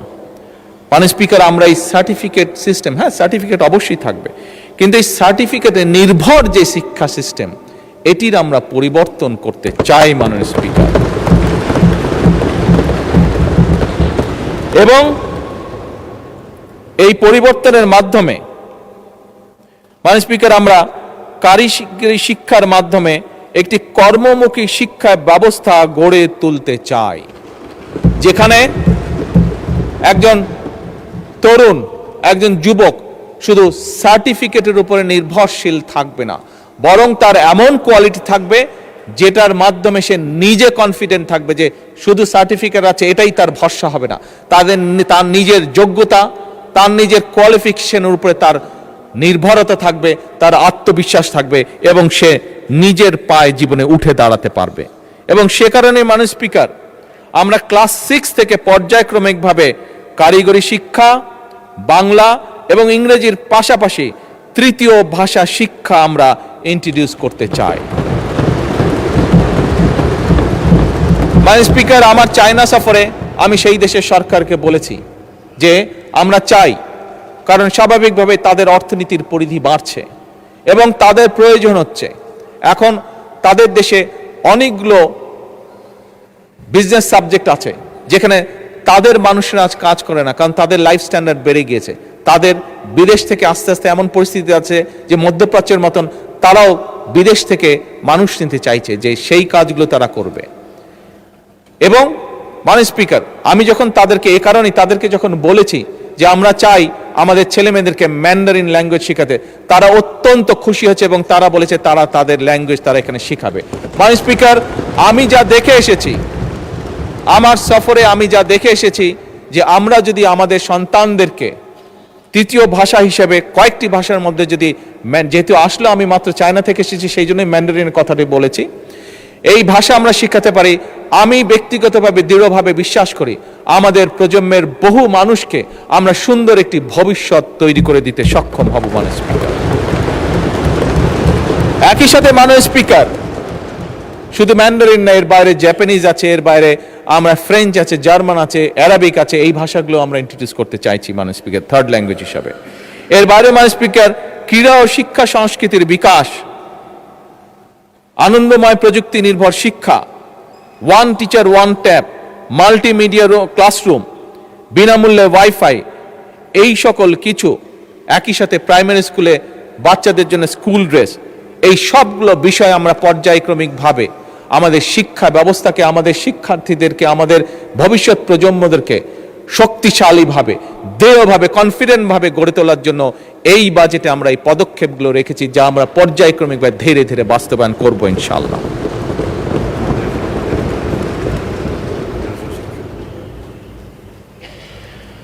মাননীয় স্পিকার, শিক্ষা ব্যবস্থার মধ্যে একটি বিষয় মাননীয় বিরোধী দল নেতা উল্লেখ করেছেন, মাদ্রাসা শিক্ষা। মাননীয় স্পিকার, আমরা মাদ্রাসা শিক্ষার বাইরে যে রেগুলার শিক্ষা আছে সেটিকে যেভাবে গুরুত্ব সহকারে পর্যায়ক্রমিকভাবে পরিকল্পনার মধ্যে সাজিয়ে সামনে এগিয়ে নিতে যাচ্ছি, একইভাবে মাননীয় স্পিকার, মাদ্রাসা শিক্ষার ব্যাপারেও একইভাবে আমরা তাদেরকে সেই পরিকল্পনা নিয়ে ভিতরে নিয়ে এসে আমরা একইভাবে সেটিকেও তুলে নিয়ে যেতে চাইছি, যাতে একজন সন্তান সে মাদ্রাসায় পড়েছে বলেই যে সে শুধু একটি বিষয়ে পারদর্শী হবে তা না, একটি জেনারেল শিক্ষা ব্যবস্থার ছাত্র বা ছাত্রী যেভাবে পারদর্শী অন্যান্য বিষয়ে, মাদ্রাসা শিক্ষা যে সকল ছাত্র বা ছাত্রী থাকবে তারাও একইভাবে সমভাবে সেই সকল বিষয়ে পারদর্শী হবে। এই পরিকল্পনা নিয়ে মাননীয় স্পিকার আমরা এগোচ্ছি। মাননীয় স্পিকার, ছোটবেলা থেকে পড়ে এসেছি চিকিৎসা মানুষের মৌলিক অধিকার। মাননীয় স্পিকার, এই কথাটি আমি, আমার সহকর্মীবৃন্দ, আমার অর্থমন্ত্রী, আমরা এই কথাটি দৃঢ়ভাবে মনে প্রাণে বিশ্বাস করি এবং বিশ্বাস করি বলেই মাননীয় স্পিকার, এবার বাজেটে সরকার এই চিকিৎসা সেবার উপরে সর্বোচ্চ গুরুত্ব দিয়েছে এবং সর্বোচ্চ বাজেট আমরা অ্যালোকেট করেছি। মাননীয় স্পিকার, এই প্রস্তাবিত যে বাজেট, এই বাজেটে জিডিপির 1.2% প্রস্তাব করেছে এইবার। কিন্তু ঠিক একইভাবে মাননীয় স্পিকার আগামী 5 বছরে শিক্ষায় যেরকম আমরা জিডিপির 5% বরাদ্দ করতে চাই পর্যায়ক্রমিকভাবে ধীরে ধীরে, একই সাথে আমরা মাননীয় স্পিকার স্বাস্থ্য সেবাতেও আমরা জিডিপির বরাদ্দের 5% পরিকল্পিতভাবে উন্নীত করতে চাই আগামী 5 বছরে। মাননীয় স্পিকার, স্বাস্থ্যেরই বড় অস্বাস্থ্যকর অবস্থা। মাননীয় বিরোধী দলের নেতা একটু আগে ওনার বক্তব্যে বলেছেন, আমি ওনার সাথে 101% একমত। এবং সে কারণে মাননীয় স্পিকার, আমরা একটা স্বাস্থ্য ব্যবস্থা গড়ে তুলতে চাই, যেই স্বাস্থ্য ব্যবস্থায় আমরা সহজেই প্রত্যেকটা নাগরিকের মিনিমাম স্বাস্থ্য ব্যবস্থা নিশ্চিত করতে পারি। এই একটি স্বাস্থ্য ব্যবস্থা গড়ে তুলতে চাই। আমরা জানি গতকালকে এই পার্লামেন্টে আলোচনা হয়েছে যে আমাদের জনগণ, বিরাট সংখ্যক একটা জনগণ, পরিবারের কেউ যদি অসুস্থ হয় তার চিকিৎসা ব্যয় মিটাতে গিয়ে পরিবার নিঃস্ব হয়ে যায়, একদম। এবং সেইটিকে লক্ষ্য রেখেই মাননীয় স্পিকার আমরা সিদ্ধান্ত গ্রহণ করেছি। গতকালকেই বাজেটে উপস্থাপন করা হয়েছে এবং তার বাইরে গতকালকে আমি এবং মাননীয় অর্থমন্ত্রী আলোচনা করে আমরা সিদ্ধান্ত নিয়েছি মাননীয় স্পিকার, যেটি আমরা আগেও বলেছি উপস্থাপনের দিন, বাজেট উপস্থাপনের দিন, যে ডায়ালিসিস ফিল্টার, হার্টের স্টেন্টিং এর যে স্টেন্ট, সেটি হার্টের valve, pacemaker, oxygenators, peripheral vascular stent, radio frequency ablation fiber, চোখের লেন্স, ক্যান্সার চিকিৎসার যে কাঁচা মাল। মাননীয় স্পিকার, এইগুলির উপরে ভ্যাট এবং ট্যাক্স যতটুকু সম্ভব ম্যাক্সিমাম কমানো যায় আমরা সেই উদ্যোগ গ্রহণ করছি মাননীয় স্পিকার। এবং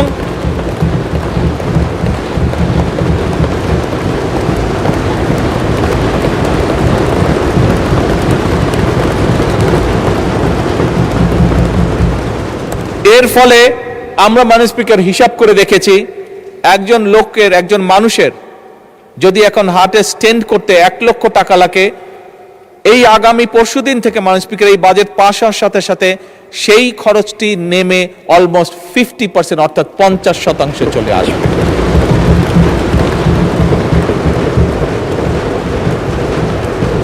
মাননীয় স্পিকার, আমার বক্তব্য শুরু করার আগেই বলেছি, আমাদের বাজেটের মূল লক্ষ্যই হচ্ছে, আমরা যেহেতু রাজনীতি করি, আমরা যেহেতু রাজনৈতিক দল, আমাদের মূল লক্ষ্যই হচ্ছে যতটুকু সম্ভব দেশের মানুষকে রিলিফ দেওয়া, শ্রেণী বর্ণ নির্বিশেষে সকলকে।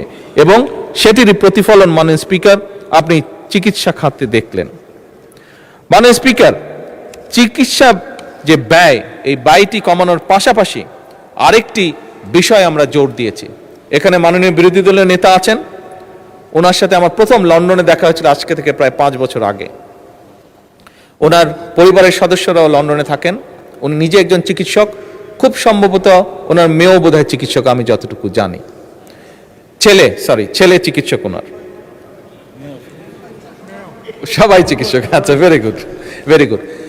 মাননীয় বিরোধী দলীয় নেতা অবশ্যই ওয়াকিফাল আছেন, ওনার ধারণা আছে, যেহেতু উনি পরিবারের সাথে দেখা সাক্ষাৎ করার জন্য মাঝে সাঝে ইউকেতে যান, আমিও যেহেতু আনফর্চুনেটলি বহুদিন আমাকে থাকতে হয়েছে দেশে আসতে না পারার কারণে। মাননীয় স্পিকার, ইউকের মতন দেশে একটি রিচ কান্ট্রিও দেশের মানুষের স্বাস্থ্যসেবা নিশ্চিত করতে গিয়ে তারা রীতিমতন হিমশিম খাচ্ছে, এবং সে কারণেই তারা এখন একটি নতুন উদ্যোগ গ্রহণ করেছে, এবং সেটা শুধু ইউকেতেই নয়, অল ওভার ইউরোপে এই উদ্যোগটা তারা গ্রহণ করেছে। সেটা হচ্ছে প্রিভেনশন, অর্থাৎ সেটি এখন তারা ইউরোপিয়ান সরকারগুলো প্রিভেনশনের উপর জোর দিচ্ছে। অর্থাৎ একটি মানুষ, হিসাব করে দেখা গিয়েছে যে একটি মানুষ যদি অসুস্থ হয়, যেহেতু ওইসব দেশে সরকার সর্বোচ্চ সবকিছু বহন করে একটি মানুষকে চিকিৎসা দেওয়ার জন্য, সেজন্য তারা হিসাব করে দেখেছে যে একটা মানুষ যদি অসুস্থ হয় তাকে চিকিৎসা দেওয়া, তার পিছনে নার্স, ডাক্তার, হসপিটালের বেড সবকিছু মিলে যে খরচ হয়, কিন্তু তাকে যদি প্রথমেই অ্যাওয়্যার করা যায় যে তুমি এই কাজগুলো থেকে যদি বিরত থাকো, তাহলে তুমি এইভাবে অসুস্থ থেকে দূরে থাকবে, অসুস্থ হওয়া থেকে বিরত থাকবে, দেখা গেছে হিসাব করে তাতে খরচ কম হয়। মাননীয় স্পিকার, আমরাও এখন সিদ্ধান্ত গ্রহণ করেছি যে স্বাভাবিকভাবে 20 কোটি মানুষের দেশ, এত মানুষকে চিকিৎসা সুবিধা দিতে গেলে মাননীয় বিরোধী দলের নেতা বলেছেন কিভাবে মানুষ ওয়ার্ড হসপিটালগুলোতে মাটিতে পর্যন্ত শুয়ে থাকে। বিরোধী দলের নেতার জানার জন্য বলছি, আমার কাছে একটি স্ট্যাটিস্টিক্স আছে, এটি সবার জানার জন্য বলছি। হিসাব করে দেখা গিয়েছে মোটামুটিভাবে হাসপাতালগুলোতে, সারা বাংলাদেশের হাসপাতালগুলোতে মাটিতে শুয়ে থাকে প্রায় 40 লক্ষ মানুষ। 40 লক্ষ মানুষ যাদেরকে বেড দিতে পারে না। এখন এত বিশাল সংখ্যক জনসংখ্যার দেশ, স্বাভাবিকভাবে সরকারের, আমি বলেছি আমার বক্তব্যে, সরকারের সীমাবদ্ধতা আছে সম্পদের, রাষ্ট্রের সীমাবদ্ধতা আছে সম্পদের। সেজন্য আমরা উদ্যোগ গ্রহণ করেছি, আমরা মানুষকে বোঝাবো, মানুষকে অ্যাওয়্যার করবো যে কি কি থেকে কি কি অসুখ, কাজ থেকে বিরত থাকলে, খাবার দাবার লাইফস্টাইল ফলো করলে অসুখ থেকে, অসুস্থ থেকে বিরত থাকা যায়, বেঁচে থাকা যায়, নিজে সুস্থ থাকা যায়। এবং সেই জন্যই মাননীয় স্পিকার, আমরা prevention is better then cure এই পলিসি আমরা বাস্তবায়ন করতে চাইছি। এবং সে কারণেই আমরা সমগ্র বাংলাদেশে 1 লক্ষ হেলথ কেয়ারার বা হেলথ ওয়ার্কার নিয়োগ দেওয়ার পরিকল্পনা গ্রহণ করেছি, যারা গ্রামে গ্রামে ঘরে ঘরে যাবে, আমাদের মায়েদেরকে বোঝাবে, বোনেদেরকে বোঝাবে। কারণ মা বোনেরাই পরিবারের স্বাস্থ্য, খাবার দাবার, হাইজিন সব কিছু কম বেশি খেয়াল রাখেন। কাজেই কোন জিনিসটি খেলে হার্টের অসুখ থেকে দূরে থাকা যাবে, কোন জিনিসটি খেলে বা কোন জিনিসটি না খেলে কিডনির প্রবলেম থেকে দূরে থাকা যাবে, কোন জিনিসটি খেলে না খেলে প্রেশার বা অন্যান্য যাবতীয় অসুস্থ থেকে দূরে থাকা যাবে, এই হেলথ কেয়ারগুলো সেখানেই কাজ করবে। এবং আমরা আশা করি ধীরে ধীরে জনগণ এটির সুফলটি পাবে। ফলে এইখানে যদি রোগীর সংখ্যা কমে, আমরা হাসপাতালগুলোতে কিছুটা হলেও বেটার সার্ভিস তখন এনশিওর করতে পারবো। মাননীয় স্পিকার, অনেক সময় লাগবে। সরকার প্রতিটি শ্রেণী পেশার মানুষের জন্য সামাজিক সুরক্ষা বলয় নিশ্চিত করতে চায়। কারণ আমি একজন রাজনৈতিক কর্মী হিসাবে দৃঢ়ভাবে বিশ্বাস করি, মাননীয় স্পিকার, নাগরিকদের রাজনৈতিক এবং অর্থনৈতিকভাবে ক্ষমতাহীন রেখে রাষ্ট্র কখনোই শক্তিশালী হতে পারে না। রাষ্ট্রকে যদি শক্তিশালী করতে হয়, তাহলে অবশ্যই একজন নাগরিককে রাজনৈতিকভাবে এবং অর্থনৈতিকভাবে তাকে শক্তিশালী হতে হবে। এবং এই কারণেই মাননীয় স্পিকার, বর্তমান সরকার সমাজে নারীদেরকে অর্থনৈতিকভাবে ক্ষমতায়ন বা এম্পাওয়ার্ড নিশ্চিত করতে চায়।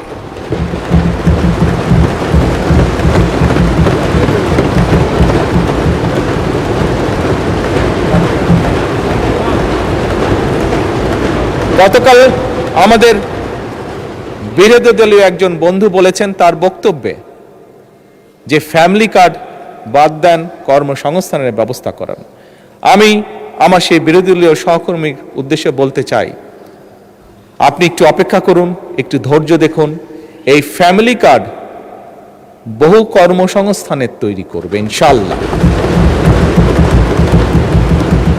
মাননীয় স্পিকার, নারীদেরকে অর্থনৈতিকভাবে এম্পাওয়ার্ড করার জন্য আমরা প্রত্যেকটি নারী প্রধান পরিবারের যে নারী প্রধান আছে তাদের হাতে আমরা ফ্যামিলি কার্ড পৌঁছে দিতে চাই। এবং এই ফ্যামিলি কার্ডের মাধ্যমে আমি এই সংসদে একদিন সংক্ষিপ্ত এক্সপ্লেনেশন দিয়েছিলাম যে কিভাবে ফ্যামিলি কার্ড একজন নারীকে অর্থনৈতিকভাবে স্বাবলম্বী করবে, কিভাবে একটি ফ্যামিলি কার্ড একটি নয়, শত নয়, হাজার নয়, লক্ষ নয়, কোটি ফ্যামিলি কার্ড কিভাবে দেশে কর্মসংস্থান তৈরি করবে, কোটি কোটি, কিভাবে ফ্যামিলি কার্ড দেশের অর্থনীতিকে শক্তিশালী করবে, সেটি আমি তুলে ধরেছিলাম। মাননীয় স্পিকার, এই ফ্যামিলি কার্ডের মাধ্যমে আমরা নারী প্রধানদের হাতে, ফ্যামিলির কাছে 25,000 টাকা করে প্রতি মাসে পৌঁছে দিব। 2,500 টাকা, আমরা 25,000 টাকা দিতে বলে খুব ভালো ছিল, সম্ভব হলে 2,500 টাকা আমরা এই সংসদে আল্লাহর কাছে চাইতে পারি যে আল্লাহ আমাদেরকে সেই তৌফিক দেন যাতে আমরা সেইটাই করতে পারি। সেই রহমত আমরা আল্লাহর কাছে চাইতে পারি যে আল্লাহ আমাদেরকে তৌফিক দেন যাতে আমরা নারীদের হাতে 2500 না 25,000, একটি শূন্য বেশি দিতে পারি। মাননীয় স্পিকার, আমরা আগামী অর্থ বছরে যেরকম কৃষক ভাইদের কাছে প্রায় 41 লক্ষ কৃষকের কাছে আমরা কৃষি কার্ড পৌঁছে দিতে চেষ্টা করছি। একইভাবে আগামী অর্থ বছরে 40 লক্ষেরও বেশি, প্রায় 43 লক্ষ মতন পরিবারের হাতে আমরা এই ফ্যামিলি কার্ড পৌঁছে দেওয়ার পরিকল্পনা গ্রহণ করেছি।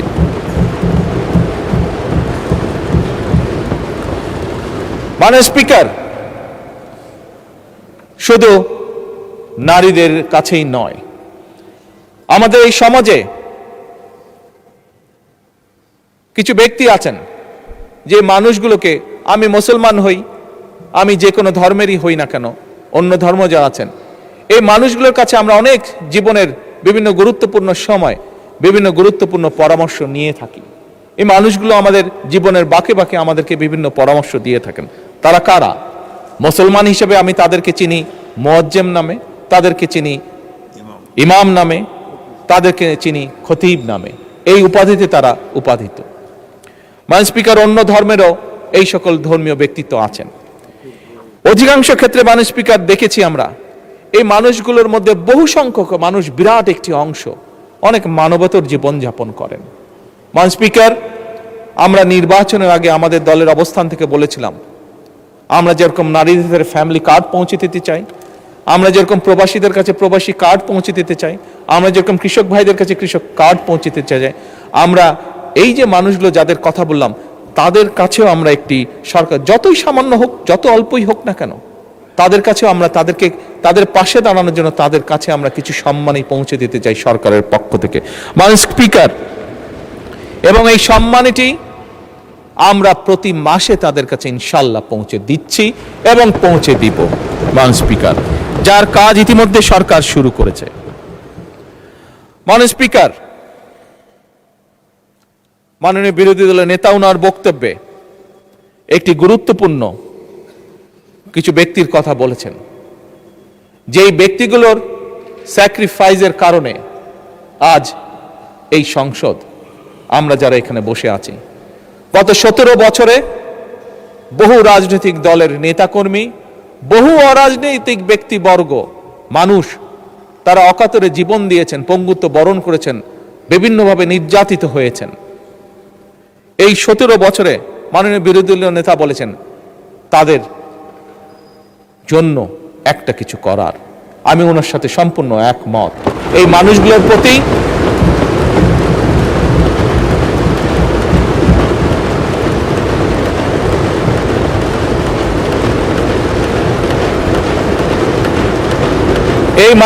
প্রতি আমাদের দায়িত্ব রয়েছে।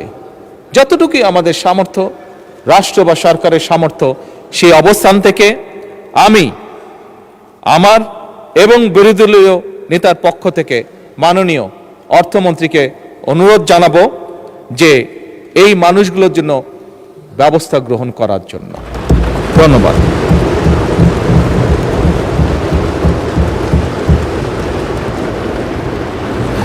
মাননীয় সংসদ ম্যাডাম, আর 15 মিনিট পরে আজান পড়বে, আপনি কি আজানের পরেও কন্টিনিউ করতে চান? মাননীয় স্পিকার, আমার একটু সময় লাগবে। ধন্যবাদ। Please take your time. মাননীয় স্পিকার, বর্তমান সরকার বিশ্বাস করে যে আমরা যে জাতীয় নিরাপত্তা বলতে যা বুঝি, এটি শুধু সীমান্ত রক্ষার বিষয় নয়, বরং এটি রাষ্ট্রের সার্বভৌমত্ব, জনগণের নিরাপত্তা, অর্থনৈতিক স্থিতিশীলতা, খাদ্য এবং জ্বালানি নিরাপত্তা, এবং সর্বোপরি আজকের যে যুগ, সাইবার নিরাপত্তা এবং কৌশলগত সক্ষমতা, এই সকল কিছু সমন্বিত একটি বিষয়। এবং সেজন্যই মাননীয় স্পিকার, বর্তমান সরকার একটি প্রতিরক্ষা ব্যবস্থা গড়ে তুলতে চায়, গড়ে তোলার কাজে হাত দিয়েছে, যেটা আধুনিক প্রযুক্তি, দক্ষ মানব সম্পদ এবং দেশীয় সক্ষমতার সমন্বয় ভবিষ্যৎ নিরাপত্তার চাহিদা মোকাবেলা করতে সক্ষম হবে। মাননীয় স্পিকার, প্রতিরক্ষা শিল্পের সক্ষমতা বৃদ্ধি, গবেষণা, প্রযুক্তিগত ব্যবহার, সাইবার নিরাপত্তা জোরদার এবং প্রতিরক্ষা ব্যবস্থাপনা আধুনিকরণের জন্য, মডার্নাইজ করার জন্য বর্তমান সরকার এই বাজেটের ভিতরে অনেকগুলো গুরুত্বপূর্ণ উদ্যোগ গ্রহণ করেছে। মাননীয় স্পিকার, যা আমি দৃঢ়ভাবে বিশ্বাস করি একজন বাংলাদেশী হিসাবে আমাদের প্রত্যেককে আগামীতে ইনশাল্লাহ গৌরবান্বিত অহংকার করার মতন অবস্থানে আমরা নিয়ে যাব ইনশাল্লাহ।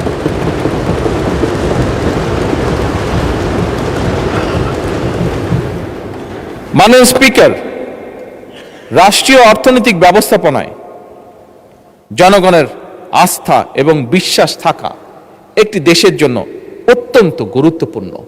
আমি প্রথমে আমার বক্তব্যের শুরুতে বলেছিলাম কি একটি ভয়ঙ্কর ধ্বংসপ্রাপ্ত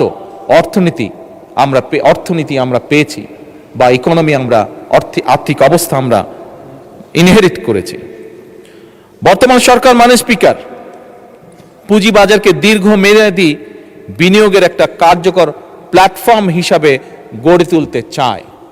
আমরা দেখেছি বিনিয়োগ বাজারে বা পুঁজিবাজারে, আমরা দেখেছি পুঁজিবাজারে কিভাবে কি হয়েছিল স্বৈরাচারের সময়, কিভাবে অসহায় মানুষ সহ্য করতে না পেরে, কষ্ট সহ্য করতে না পেরে আত্মহত্যা করেছিল, যা বোধহয় পৃথিবীর অন্য কোনো দেশে কোনোদিন ঘটেনি। মাননীয় স্পিকার, এই পুঁজিবাজারকে কিভাবে দীর্ঘমেয়াদী বিনিয়োগের কার্যকর প্ল্যাটফর্ম তৈরি করা যায়, এর ভিতরেই বর্তমান সরকার পরিকল্পনা গ্রহণ করেছে। আমি দৃঢ়ভাবে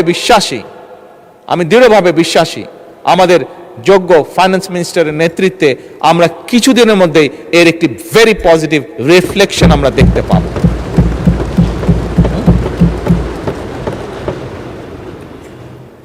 মাননীয় স্পিকার, ফ্যাসিবাদের দুঃশাসনের কারণে আর্থিক খাত, বিশেষ করে ব্যাংকিং সেক্টর নিয়ে জনমনে উদ্বেগ রয়েছে, উদ্বেগ সৃষ্টি হয়েছে। ব্যাংকিং, আমি আগেই বলেছি, আমাদের এই বাজেটের অন্যতম একটি ইম্পর্টেন্ট লক্ষ্য হলো অর্থনৈতিক খাতে শৃঙ্খলাকে যে কোনো মূল্যে ফিরিয়ে নিয়ে আসা, এবং ব্যাংকিং সেক্টরে শৃঙ্খলা ফিরিয়ে আনতে সরকার সব রকমের উদ্যোগ গ্রহণ করছে, প্রত্যেকটা ক্ষেত্রে উদ্যোগ গ্রহণ করছে। এখানে বিরোধী দলীয় নেতা আরেকটি ইম্পর্টেন্ট বিষয় উল্লেখ করেছেন যে ফ্যাসিবাদের আমলে দেশ থেকে যে দেশের মানুষের লক্ষ কোটি টাকা পাচার হয়ে গিয়েছিল, সেই পাচারকৃত টাকাও ফিরিয়ে আনার জন্য। মাননীয় স্পিকার, আপনি এবং আপনার মাধ্যমে সমগ্র সংসদ অত্যন্ত খুশি হবেন যে বিদেশে যে পাচারকৃত অর্থ, সেই অর্থ এবং সম্পদ ফিরিয়ে আনার জন্য বাংলাদেশ সরকার এরই মধ্যে 13টি দেশে 23টি মিউচুয়াল লিগ্যাল অ্যাসিস্ট্যান্স রিকোয়েস্ট পাঠিয়েছে মাননীয় স্পিকার। এবং শুধু তাই নয়, এই মিউচুয়াল লিগ্যাল অ্যাসিস্ট্যান্স ট্রিটি চূড়ান্ত হয়েছে অনেকগুলো। 15টিরও বেশি ক্ষতিগ্রস্ত ব্যাংক, আন্তর্জাতিক সম্পদ পুনরুদ্ধার প্রতিষ্ঠানের সঙ্গে, যারা এই কাজগুলো করে, প্রতিষ্ঠানের সঙ্গে 60টিরও বেশি নন ডিসক্লোজার এগ্রিমেন্ট স্বাক্ষর করে ফেলেছে সরকার ইতিমধ্যে। কাজেই মাননীয় বিরোধী দল নেতা যেমন বলেছেন, এই কাজ করার জন্য ওনারা আমাদের সব রকম সহায়তা দিবেন, তার জন্য আমি ওনাকে অত্যন্ত আন্তরিক ধন্যবাদ জানাই। আমরা বাংলাদেশের আইন কানুন এবং আন্তর্জাতিক আইন কানুনের মধ্যে থেকে মাধ্যমে যত দ্রুত এবং যত বেশি সম্পদ, দেশের মানুষের যে সম্পদ পাচার হয়েছে, যত বেশি সংখ্যক সম্পদ সম্ভব, সেটি আমরা ইনশাল্লাহ দেশে ফিরিয়ে নিয়ে আসব। মাননীয় স্পিকার, এই বাংলাদেশের জনগণ আমাদেরকে ভোট দিয়ে এই সংসদে পাঠিয়েছে। এই বাংলাদেশের মানুষের জনগণের সমর্থন নিয়েই আমরা সরকার গঠন করেছি। সেজন্যই করের বোঝা বাড়ানো আমাদের লক্ষ্য বা উদ্দেশ্য নয়, করের বোঝা বাড়িয়ে নয়, বরং হয়রানি কমিয়ে করের ভিত্তিকে বাড়িয়ে শাসন ব্যবস্থার প্রতি জনগণের আস্থা ফেরানোর মাধ্যমে মাননীয় স্পিকার, সরকার রাজস্ব বাড়ানোর নীতি গ্রহণ করতে চায়। এটা আমি বলতে চাই, সরকার এমন একটা রাজস্ব ইকোসিস্টেম গড়ে তুলতে চায় মাননীয় স্পিকার। স্বাভাবিক, এখানে করের বা করদাতা যারা আছেন, বিভিন্ন রকম বিষয় আছে, বাংলাদেশে বাস্তবতা আছে, আমি অত ডিটেলে যাব না, বাট বাস্তবতার বাইরেও আমরা থাকতে পারবো না। এবং সে কারণেই সরকার এমন একটা রাজস্ব ইকোসিস্টেম গড়ে তুলতে চায় যেখানে করদাতাগণ কর প্রদান করে উন্নয়নে অংশীদার হবেন এবং প্রাউড ফিল করবেন, গর্ব বোধ করবেন। আমরা পর্যায়ক্রমিকভাবে সেরকম একটা সিস্টেম তৈরি করতে চাই, স্বচ্ছ এবং আধুনিক করতে চাই এই কর ব্যবস্থাকে। আমার মনে হয় এ ব্যাপারেও আমাদের বিরোধী দলীয় নেতা একটি বক্তব্য তুলে ধরেছেন, আমি ওনার বক্তব্যের সাথে সম্পূর্ণভাবে একমত। মাননীয় স্পিকার, এবার আমি প্রস্তাবিত বাজেটে কয়েকটা বিষয়, প্রস্তাবিত বিধান এবং কয়েকটি ক্ষেত্রে ভ্যাট কমানোর জন্য মাননীয় অর্থ এবং পরিকল্পনা মন্ত্রীর দৃষ্টি আকর্ষণ করতে চাই। এবার আমি সম্ভবত, খুব সম্ভব, নর্মালি এই দাবিটা বিরোধী দল থেকে হয়ে থাকে, আমি আপাতত ফিজিক্যালি না হয়েও মানসিকভাবে একটু ওনাদের পাশে গিয়ে কথা বলতে চাই। মাননীয় স্পিকার, এবারের বাজেটে ব্যক্তি করদাতাগণের আয়কর অব্যাহতির সীমা 2026-27 এবং 27-28 কর বছরের জন্য 3,75,000 টাকা, 2028-29 এবং 29-30 কর বছরের জন্য 4 লাখ টাকা এবং 30-31 কর বছরের জন্য 4,50,000 টাকা প্রস্তাব করা হয়েছে। ব্যক্তি করদাতাগণের করভার কিছুটা লাঘব করে তাদেরকে কিছুটা স্বস্তি দিতে চাই আমরা, এবং সে কারণেই মাননীয় স্পিকার 2026-27 এবং 27-28 কর বছরের জন্য 4 লাখ টাকা, যেটা 3,75,000 প্রস্তাব করেছে, 4 লাখ টাকা, 2028-29 এবং 29-30 কর বছরের জন্য 4,50,000 টাকা এবং 2030-31 কর বছরের জন্য 5 লাখ টাকা করার জন্য মাননীয় অর্থ পরিকল্পনা মন্ত্রীর প্রতি আমি অনুরোধ রাখছি।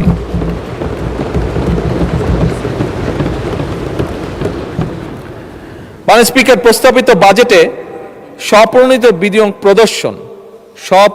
বিনিয়োগ প্রদর্শন সংক্রান্ত একটি বিধান নিয়ে জনমনে কিছু নানা প্রশ্ন, উদ্বেগ আমরা লক্ষ্য করেছি।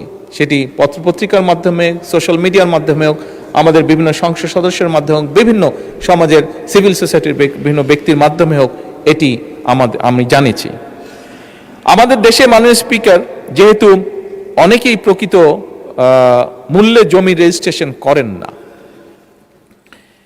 মৌজা মূল্যে জমি রেজিস্টার করে থাকেন সাধারণত, তাই অনেক সময় অনেক করদাতা প্রকৃত ক্রয় মূল্য না দেখানোর জন্য প্রায়শই একটা ঝামেলার সম্মুখীন হতে হয়, প্রায়শই ঝামেলার সম্মুখীন হয়ে থাকেন বহু মানুষ। তাই করদাতাগণকে ঝামেলামুক্ত করার জন্যই কিন্তু এই বিধানটির প্রস্তাব করা হয়েছিল। আমি বেশ কয়েকটি মিটিংয়ে ছিলাম বাজেট যখন তৈরি হচ্ছিল, এবং সেখানে যে আলোচনাগুলো হয়েছিল সেখান থেকে কেন এটি হয়েছিল, যেটি এক্সপ্লেনেশন ছিল, আমি সংক্ষেপে এক লাইনে এক্সপ্লেনেশনটা আপনাদের সামনে তুলে ধরলাম যে কেন এটি রাখা হয়েছিল। আনফর্চুনেটলি কেউ কেউ এটিকে কালো টাকা সাদা করার সুযোগ এইভাবে মনে করছেন, অনেকের এক্সপ্লেনেশন হচ্ছে এটা বোধহয় এরকম। আমি মাননীয় স্পিকার, জনগণের প্রতি সম্পূর্ণ শ্রদ্ধা রেখে প্রস্তাবিত এই বিধানটিকে প্রত্যাহার করার জন্য আমি মাননীয় অর্থ পরিকল্পনা মন্ত্রীর কাছে দৃষ্টি আকর্ষণ করছি।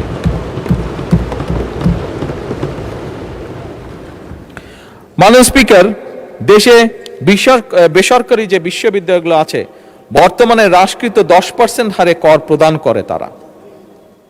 আমি বেসরকারি বিশ্ববিদ্যালয়ের সময়ে করের হার আরো কমিয়ে 5% করার প্রস্তাব করছি।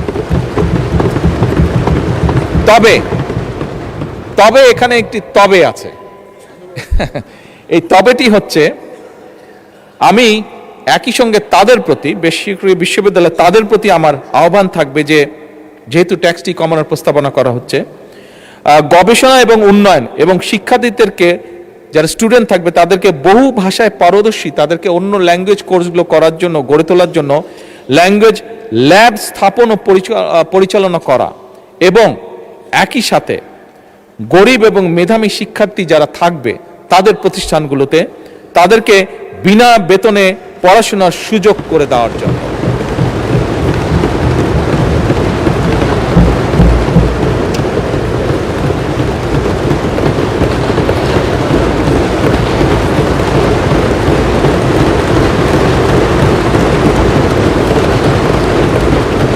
মাননীয় স্পিকার, করের আওতা বাড়ানো, স্বাভাবিকভাবে করের আওতা তো আমরা বাড়ানো, এবারের বাজেটে এই লক্ষ্যে একটি প্রস্তাব করা হয়েছিল যে কয়েকটি ক্ষেত্র ছাড়া, স্টুডেন্ট সহ কয়েকটি ক্ষেত্র ছাড়া, যে কোনো ব্যাংক অ্যাকাউন্ট খোলার সময় 3 দাখিলের একটি বিধান রাখা হয়েছিল, বিধানের প্রস্তাব করা হয়েছিল। এছাড়াও মাননীয় স্পিকার বন্টননামা, দলিল, রেজিস্ট্রেশন এবং সম্পত্তি মিউটেশনের ক্ষেত্রেও 3 দাখিলের বিধান করার প্রস্তাব করা হয়েছিল।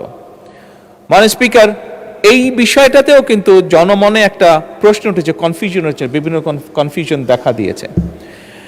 আমি মাননীয় অর্থ পরিকল্পনা মন্ত্রীকে অনুরোধ জানাবো যে এই বিষয়টিও যাতে প্রত্যাহার করা হয়।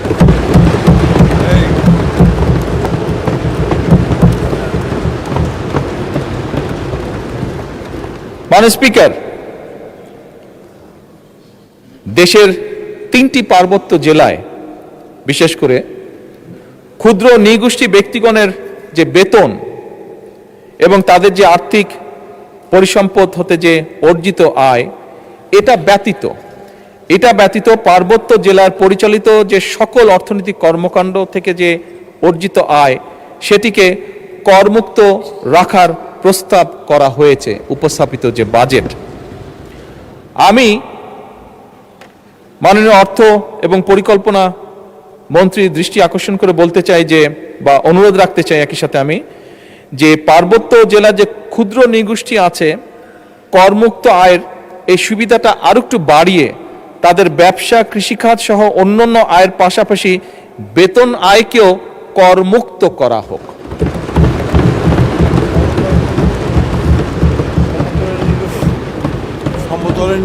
এটা পাহাড়ি এবং সমতল উভয় ক্ষুদ্র নৃগোষ্ঠী, মূল হচ্ছে ক্ষুদ্র নৃগোষ্ঠী যারা আছেন, পাহাড় এবং সমতল উভয় ক্ষেত্রে প্রযোজ্য।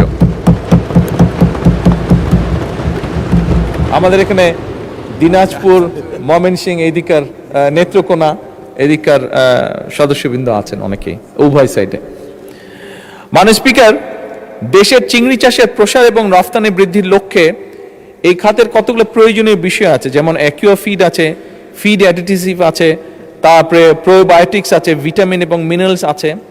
এটার আমদানিতে যে সমুদায় আমদানি শুল্ক, রেগুলেটরি শুল্ক এবং সম্পূরক শুল্ক, ভ্যাট প্রত্যাহারের জন্য এবং প্রয়োজনীয় যন্ত্রপাতি এই সেক্টরটাকে আরও বেশি এমফেসাইজ দেওয়ার জন্য যে যন্ত্রপাতি আছে, এটার যে ট্যাক্স আছে, শুল্ক আছে বিভিন্ন রকমের, এই শুল্কগুলো সম্পূর্ণভাবে ভ্যাট এবং শুল্কগুলো প্রত্যাহার করার জন্য আমি অনুরোধ জানাচ্ছি মাননীয় অর্থমন্ত্রীকে।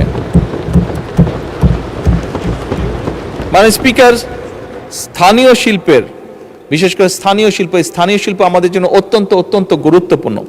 এই স্থানীয় শিল্পের বিকাশের জন্য উৎপাদনকারী প্রতিষ্ঠান কর্তৃক যে কাঁচামাল আমদানি হয়, বেশ কিছু ক্ষেত্রে রেয়াতি সুবিধা প্রদানের জন্য আমি মাননীয় অর্থ পরিকল্পনা মন্ত্রীকে অনুরোধ করছি। মাননীয় স্পিকার, একই সাথে বিভিন্ন ঔষধ তৈরি এবং স্থানীয় শিল্প প্রতিষ্ঠানের কাঁচামাল হিসাবে মধু ব্যবহৃত হয়, অনেকেই নিশ্চয়ই আপনারা জানেন, বিশেষ করে ফার্মাসিউটিক্যালের সাথে আপনারা যারা বা ফিজিশিয়ান এখানে যারা আছেন। সুতরাং মাননীয় স্পিকার, এই উৎপাদনকারী প্রতিষ্ঠান কর্তৃক যেহেতু মধু আমদানিতে 10% সম্পূরক শুল্ক আছে, এই সম্পূরক শুল্কটা আমি সম্পূর্ণভাবে প্রত্যাহার করার জন্য আমি মাননীয় মন্ত্রীকে অনুরোধ জানাচ্ছি।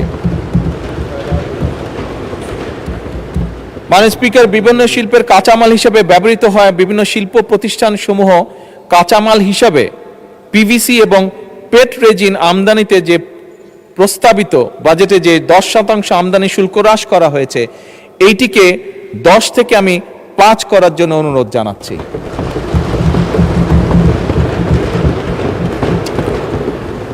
মাননীয় স্পিকার, ফায়ার ডোর উৎপাদনকারী প্রতিষ্ঠানের কাঁচামাল হিসাবে কোল্ড রোল শীট আমদানিতে প্রস্তাবিত 10% রেগুলেটরি শুল্ক সম্পূর্ণভাবে প্রত্যাহার করার জন্য আমি অনুরোধ জানাচ্ছি মাননীয় অর্থমন্ত্রীকে। উৎপাদনকারী শিল্প প্রতিষ্ঠান কর্তৃক যে কাঁচামাল হিসাবে মাননীয় speaker flat roll product plated or coated with কোরাম অক্সাইড আমদানিতে প্রস্তাবিত 10% এবং রেগুলেটরি যে শুল্ক, এটিও আমি মাননীয় অর্থমন্ত্রীকে সম্পূর্ণভাবে প্রত্যাহারের জন্য অনুরোধ জানাচ্ছি। জি মাননীয় স্পিকার, ফায়ার ব্রিক্স আমদানিতে প্রস্তাবিত 15% ভ্যাট এবং 7.5% আগাম কর, এটিও আমি মাননীয় অর্থমন্ত্রীকে সম্পূর্ণ প্রত্যাহারের জন্য অনুরোধ জানাচ্ছি। মাননীয় স্পিকার, বৈদ্যুতিক তার উৎপাদনকারী শিল্প প্রতিষ্ঠান তারা রিফাইন্ড কপার ওয়্যার আমদানিতে 10% রেগুলেটরি যে কর দিয়ে থাকেন সেটিও আমি সম্পূর্ণ প্রত্যাহার করার জন্য মাননীয় অর্থমন্ত্রীকে অনুরোধ জানাচ্ছি। মাননীয় স্পিকার, এর বাইরেও কেশনাট প্রসেসিং শিল্পের কাঁচামাল হিসাবে অপ্রক্রিয়াজাত কাজু বাদাম আমদানিতে প্রস্তাবিত 15% কাস্টম শুল্ক হ্রাস করে 15% আছে এটা কাস্টম 15% হ্রাস করে না, এটা 0 না, 5% করার জন্য আমি অনুরোধ জানাচ্ছি। মাননীয় স্পিকার, স্থানীয়ভাবে এলইডি ল্যাম্প উৎপাদনকারী প্রতিষ্ঠানের কাঁচামাল আমদানিতে রেয়াইতি সুবিধা যেটি আছে সেটি আমি 30 জুন 2030 পর্যন্ত বর্ধিত করার অনুরোধ জানাচ্ছি। মাননীয় স্পিকার, প্রি ফ্যাব্রিকেটেড বিল্ডিং উৎপাদনকারী প্রতিষ্ঠানের কাঁচামাল আমদানিতে রেয়াতি সুবিধা যেটি আছে সেটিকেও আমি 30 জুন 2030 পর্যন্ত বর্ধিত করার অনুরোধ জানাচ্ছি। মাননীয় স্পিকার, এবারের প্রস্তাবিত বাজেটে ফ্রিল্যান্সার এবং স্টার্টআপ উদ্যোক্তাদের জন্য কিন্তু বর্তমান সরকার একটি বিশাল ব্যবস্থা গ্রহণ করেছে। দেশের ইতিহাসে এবারে কিন্তু প্রথমবারের মতন সরকার বাজেটে 500 কোটি টাকার একটি বাজেট রেখেছে স্টার্টআপ ফান্ডিং এর জন্য। মাননীয় স্পিকার, এই ফান্ড ব্যবহার করে আমরা দৃঢ়ভাবে বিশ্বাস করি, আমি ব্যক্তিগতভাবে খুবই দৃঢ়ভাবে বিশ্বাস করি এই ফান্ড ব্যবহার করে আমাদের তরুণ উদ্যোক্তাদের এগিয়ে যাওয়ার একটি অবারিত সুযোগ তৈরি হয়েছে। মাননীয় স্পিকার, এর মাধ্যমে শুধু ব্যক্তি প্রতিষ্ঠা নয়, স্টার্টআপ প্রজেক্ট সফল হলে দেশের তরুণ প্রজন্মের সামনে এক বিশাল কর্মসংস্থানের স্পেস তৈরি হবে। মাননীয় স্পিকার, বাংলাদেশের অনেক ব্যবসায়ী বর্তমানে বিভিন্ন social media, OTT platform, search engine, online market place এবং অন্যান্য অনলাইন মিডিয়া বিজ্ঞাপন প্রচার করে থাকেন। এসবের মাধ্যমে বর্তমানে 15% ভ্যাট আরোপ থাকায় এই পুরো বিষয়টার উপরে 15% ভ্যাট আরোপ থাকায় অনেক সময় দেখা গিয়েছে ব্যবসায়িকগণ আনুষ্ঠানিক চ্যানেলে বিজ্ঞাপনের অর্থ পরিশোধ না করে বরং অনেক অন্যভাবে অনানুষ্ঠানিক উপায়ে অর্থগুলো পরিশোধ করে থাকেন। ফলে মাননীয় স্পিকার, ওই ব্যক্তির যেমন লাভ হচ্ছে না, একই দিকে সরকারও রাজস্ব হারাচ্ছে। আমি মাননীয় স্পিকার, আপনার মাধ্যমে আমি মাননীয় অর্থমন্ত্রীর কাছে অনুরোধ জানাতে চাই যে এইটার উপরে যে 15% ভ্যাট আছে সেটিকে কমিয়ে 5% করা হোক, 5% করা হোক। তার ফলে যেটি হবে, আমরা বিশ্বাস করি যে যারা অন্যভাবে এইটি পেমেন্টটা করছেন তারা উৎসাহিত হবেন প্রপার ওয়েতে পেমেন্টটি করার জন্য। মাননীয় স্পিকার, ব্যবসা বান্ধব ভ্যাট ব্যবস্থা প্রণয়নের লক্ষ্যে ভ্যাট বিষয়ে আরও কয়েকটা প্রস্তাব বিবেচনা করার জন্য আমি মাননীয় অর্থমন্ত্রীকে অনুরোধ করছি। স্বর্ণ বা স্বর্ণ অলংকার বা প্লাটিনামের ক্ষেত্রে প্রতি ভরির উপরে 2500 টাকা, ডায়মন্ডের ক্ষেত্রে প্রতি গ্রাম 2500 টাকা, 2500 টাকা এবং রৌপ্য বা সিলভার জুয়েলারির ক্ষেত্রে প্রতি ভরি 100 টাকা কর ভ্যাটের হার পুনর্নির্ধারণের ব্যাপারে আমি অর্থমন্ত্রীর দৃষ্টি আকর্ষণ করছি। এটিকে আবার পুনর্নির্ধারণ কি করা যেতে পারে।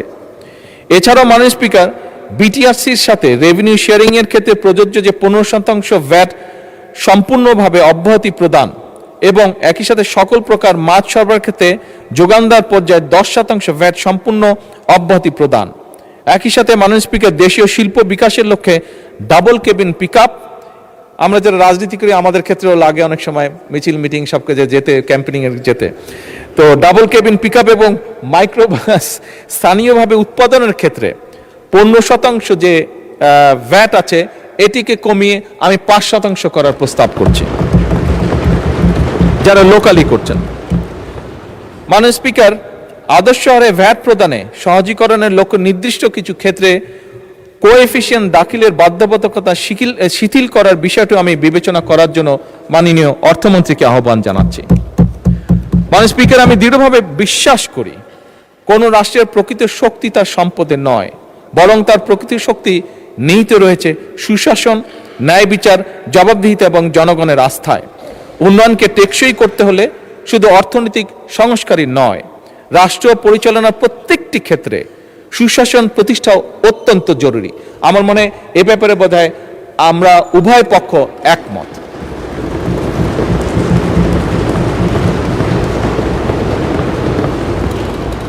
এবং এর পাশাপাশি জনগণ একটি ন্যায়ভিত্তিক রাষ্ট্র চায় মাননীয় স্পিকার, এটি একটি মানুষের চাওয়া। এখন স্বচ্ছ এবং জবাবদিহিমূলক সরকার এবং প্রশাসন চায়।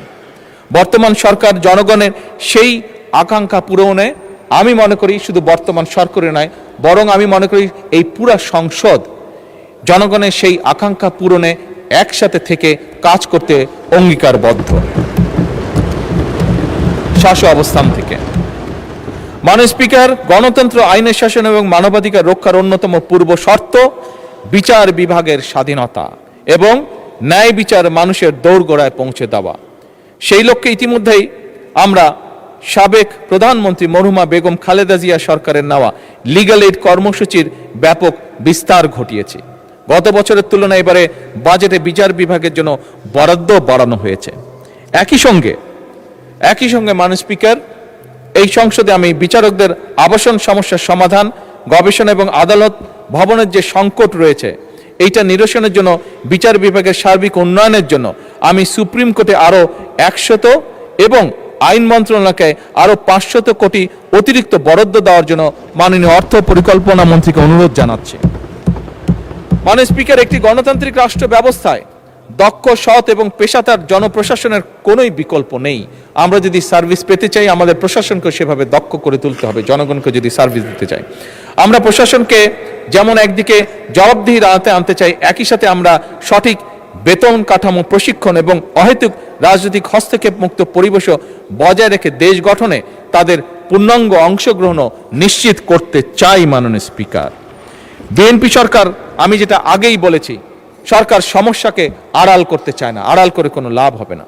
আমরা জনগণের কাছে স্বচ্ছতার সঙ্গে অঙ্গীকার করতে চাই যে 1.5 দশকেরও বেশি সময় ধরে যে গভীর দুর্নীতি, অনাচার এবং অনিয়ম আমাদের অর্থনীতিকে পঙ্গু করে দিয়েছে, সেই অবস্থার উত্তরণ ঘটিয়ে তা আমরা জনগণের কাছে অঙ্গীকারবদ্ধ।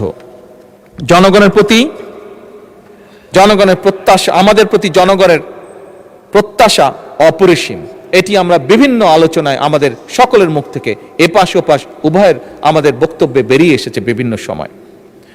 সরকার তার সর্বোচ্চ শক্তি নিয়ে জনগণের আশা আকাঙ্ক্ষা পূরণের পথে এগিয়ে চলছে, তবে বহু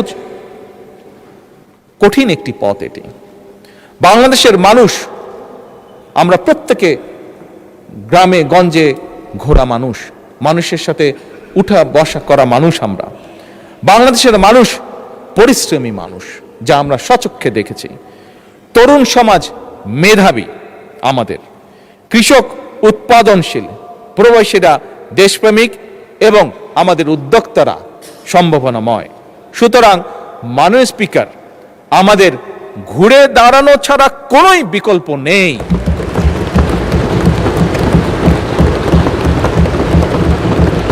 মাননীয় স্পিকার, আমি এই মহান সংসদের সকল সদস্যকে, আমার দলের সংসদ সদস্য এবং উইথ রেসপেক্ট বিরোধী দলের সকল সংসদ সদস্যকে আহ্বান জানিয়ে বলতে চাই, এই বাজেট শুধু সরকারের বাজেট হিসেবে নয়। আসুন আমরা সকলে এই বাজেটকে একটি জাতি পুনর্গঠনের বাজেট হিসেবে দেখার চেষ্টা করি। মাননীয় বিরোধী দলের নেতা বলেছেন, আমিও বলেছি, ওনার সাথে সম্পূর্ণ একমত রেখে আমি বলতে চাই, আমাদের মধ্যে মতভেদ থাকতেই পারে, কিন্তু দেশের অর্থনীতি পুনরুদ্ধার, জনগণের কষ্ট লাঘব, আর্থিক খাতে শৃঙ্খলা প্রতিষ্ঠা, আস্থা ফেরানো, কৃষক, শ্রমিক, তরুণ, নারী, প্রবাসী উদ্যোক্তাদের জন্য সৃষ্টি তৈরি এবং গণতান্ত্রিক প্রতিষ্ঠান শক্তিশালী করার প্রশ্নে আমরা সকলে ইনশাল্লাহ ঐক্যবদ্ধ থাকব।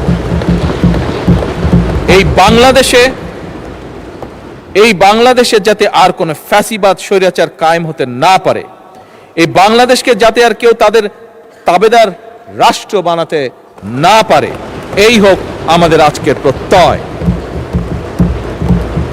মাননীয় স্পিকার, বাজেট প্রণয়ন অত্যন্ত অক্লান্ত পরিশ্রমের কাজ। আমি অক্লান্ত পরিশ্রমের জন্য আমি মাননীয় অর্থ পরিকল্পনা মন্ত্রীকে আমার এবং আমার সকল সদস্যের পক্ষ থেকে আন্তরিক, সহকর্মীর পক্ষ থেকে আন্তরিক ধন্যবাদ জানাতে চাই। আমি ধন্যবাদ জানাতে চাই অর্থ বিভাগ, জাতীয় রাজস্ব বোর্ড, অর্থনৈতিক সম্পর্ক বিভাগ, আর্থিক প্রতিষ্ঠান বিভাগ, পরিকল্পনা মন্ত্রণালয়, বাংলাদেশ ব্যাংক, সংশ্লিষ্ট সকল মন্ত্রণালয় এবং বিভাগের কর্মকর্তা এবং কর্মচারীদেরকে আন্তরিক ধন্যবাদ জানাতে চাই। বাজেট প্রস্তুত, মুদ্রণ, উপস্থাপন ও সংসদীয় কার্যক্রমে সহযোগিতার জন্য জাতীয় সংসদ সচিবালয়, বিজি প্রেস এবং গণমাধ্যম কর্মী যারা দীর্ঘদিন ধরে বাজেট অধিবেশন কভার করছেন তাদেরকে আমি আন্তরিক ধন্যবাদ জানাই। মাননীয় স্পিকার, ফ্যাসিস্ট উত্তর বাংলাদেশ এই সংসদের কাছে জনগণের প্রত্যাশা আকাশ ছোঁয়া। এদেশের জনগণ গণতন্ত্র, মানবাধিকার, আইনের শাসন, ন্যায় বিচার এবং সুশাসন প্রতিষ্ঠার কাজ করার জন্যই জনগণ অনেক প্রত্যাশা নিয়ে আমাদের প্রত্যেকটি মানুষকে এই সংসদে পাঠিয়েছে। এই সংসদে আসার আগে গণতন্ত্র প্রতিষ্ঠায় আমাদের অগণিত সতীর্থ সহযোদ্ধা জীবন দিয়েছেন। অনেকেই নেই, আমি এই দেশ ছেড়ে চলে যেতে যখন বাধ্য হয়েছিলাম তখন অনেককে দেখে গিয়েছিলাম, ফিরে এসে আমি তাদেরকে পাইনি। আমরা ওই পক্ষের অনেক সিনিয়র নেতা যাদেরকে আমি নিজে দেখেছি, যাদের সাথে কথা বলেছি, তাদেরও অনেককে এসে আমি পাইনি। আমাদের উভয় পক্ষেরই অবস্থা। অসংখ্য নেতাকর্মী পঙ্গু হয়েছেন, সর্বস্ব হারিয়েছেন, মামলা হামলায় জর্জরিত হয়েছেন। তাদের রক্তের কাছে, তাদের ত্যাগের কাছে আমরা অবশ্যই ঋণী। তাই আমাদের আরো বেশি দায়িত্বশীল হওয়া প্রয়োজন। আমাদের সেই দায়িত্বশীলের জায়গা থেকে জুলাই সনদকে সামনে রেখে সংসদের ভেতরে সংবিধান সংশোধন সহ বিভিন্ন ইস্যুতে যেমন ঐক্যবদ্ধভাবে আমরা কাজ করতে পারি, তেমনি সংসদের বাইরেও জাতীয় গুরুত্বপূর্ণ ইস্যুতে জনমত গঠন সহ সংস্কারমূলক কর্মসূচি গ্রহণ করে দেশকে আমরা সামনের দিকে এগিয়ে নিয়ে যেতে পারি। আমাদের সেই ধরনের দায়িত্বশীল আচরণ হবে এদেশের ভবিষ্যৎ পথরেখা। মাননীয় স্পিকার, সবশেষে আমি দেশবাসীকে আশ্বস্ত করে বলতে চাই, এই সরকার, এই সংসদ জনগণের।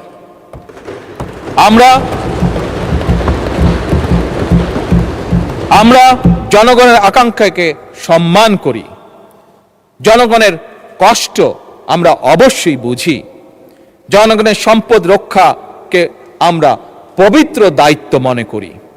আমরা এমন একটি বাংলাদেশকে গড়ে তুলতে চাই, এমন একটি বাংলাদেশকে পেতে চাই যেখানে উন্নয়ন হবে ন্যায্যতা ভিত্তিক, অর্থনীতি হবে অন্তর্ভুক্তিমূলক, রাষ্ট্র হবে জবাবদিহিমূলক এবং নাগরিকের। মাননীয় বিরোধী দলের নেতা কিছু বলতে চান? বিরোধী দলের নেতাকে মাইক দেন। মাননীয় স্পিকার, আপনাকে ধন্যবাদ। মাননীয় প্রধানমন্ত্রী বিরোধী দলের পক্ষে ভূমিকা পালন করার জন্য তাকে বিশেষভাবে ধন্যবাদ।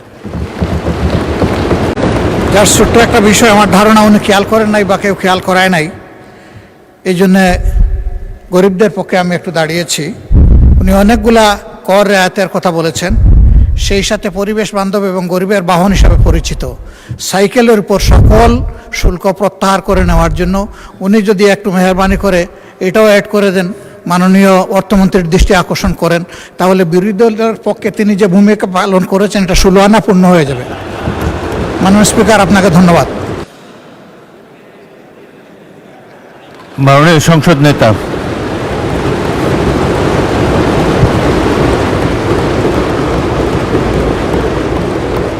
মাননীয় স্পিকার, এইমাত্র বিরোধী দলের নেতা ওনাদের অবস্থান থেকে একটি প্রস্তাবনা দিয়েছেন।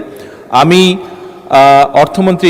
মাননীয় অর্থমন্ত্রীকে অনুরোধ করব এই প্রস্তাবটি সকল কিছু পরীক্ষা নিরীক্ষা করে যতটুকু বিবেচনা করা যায় অবশ্যই উনি সেটা ইনশাল্লাহ করবেন। ধন্যবাদ। ধন্যবাদ মাননীয় সংসদ নেতা।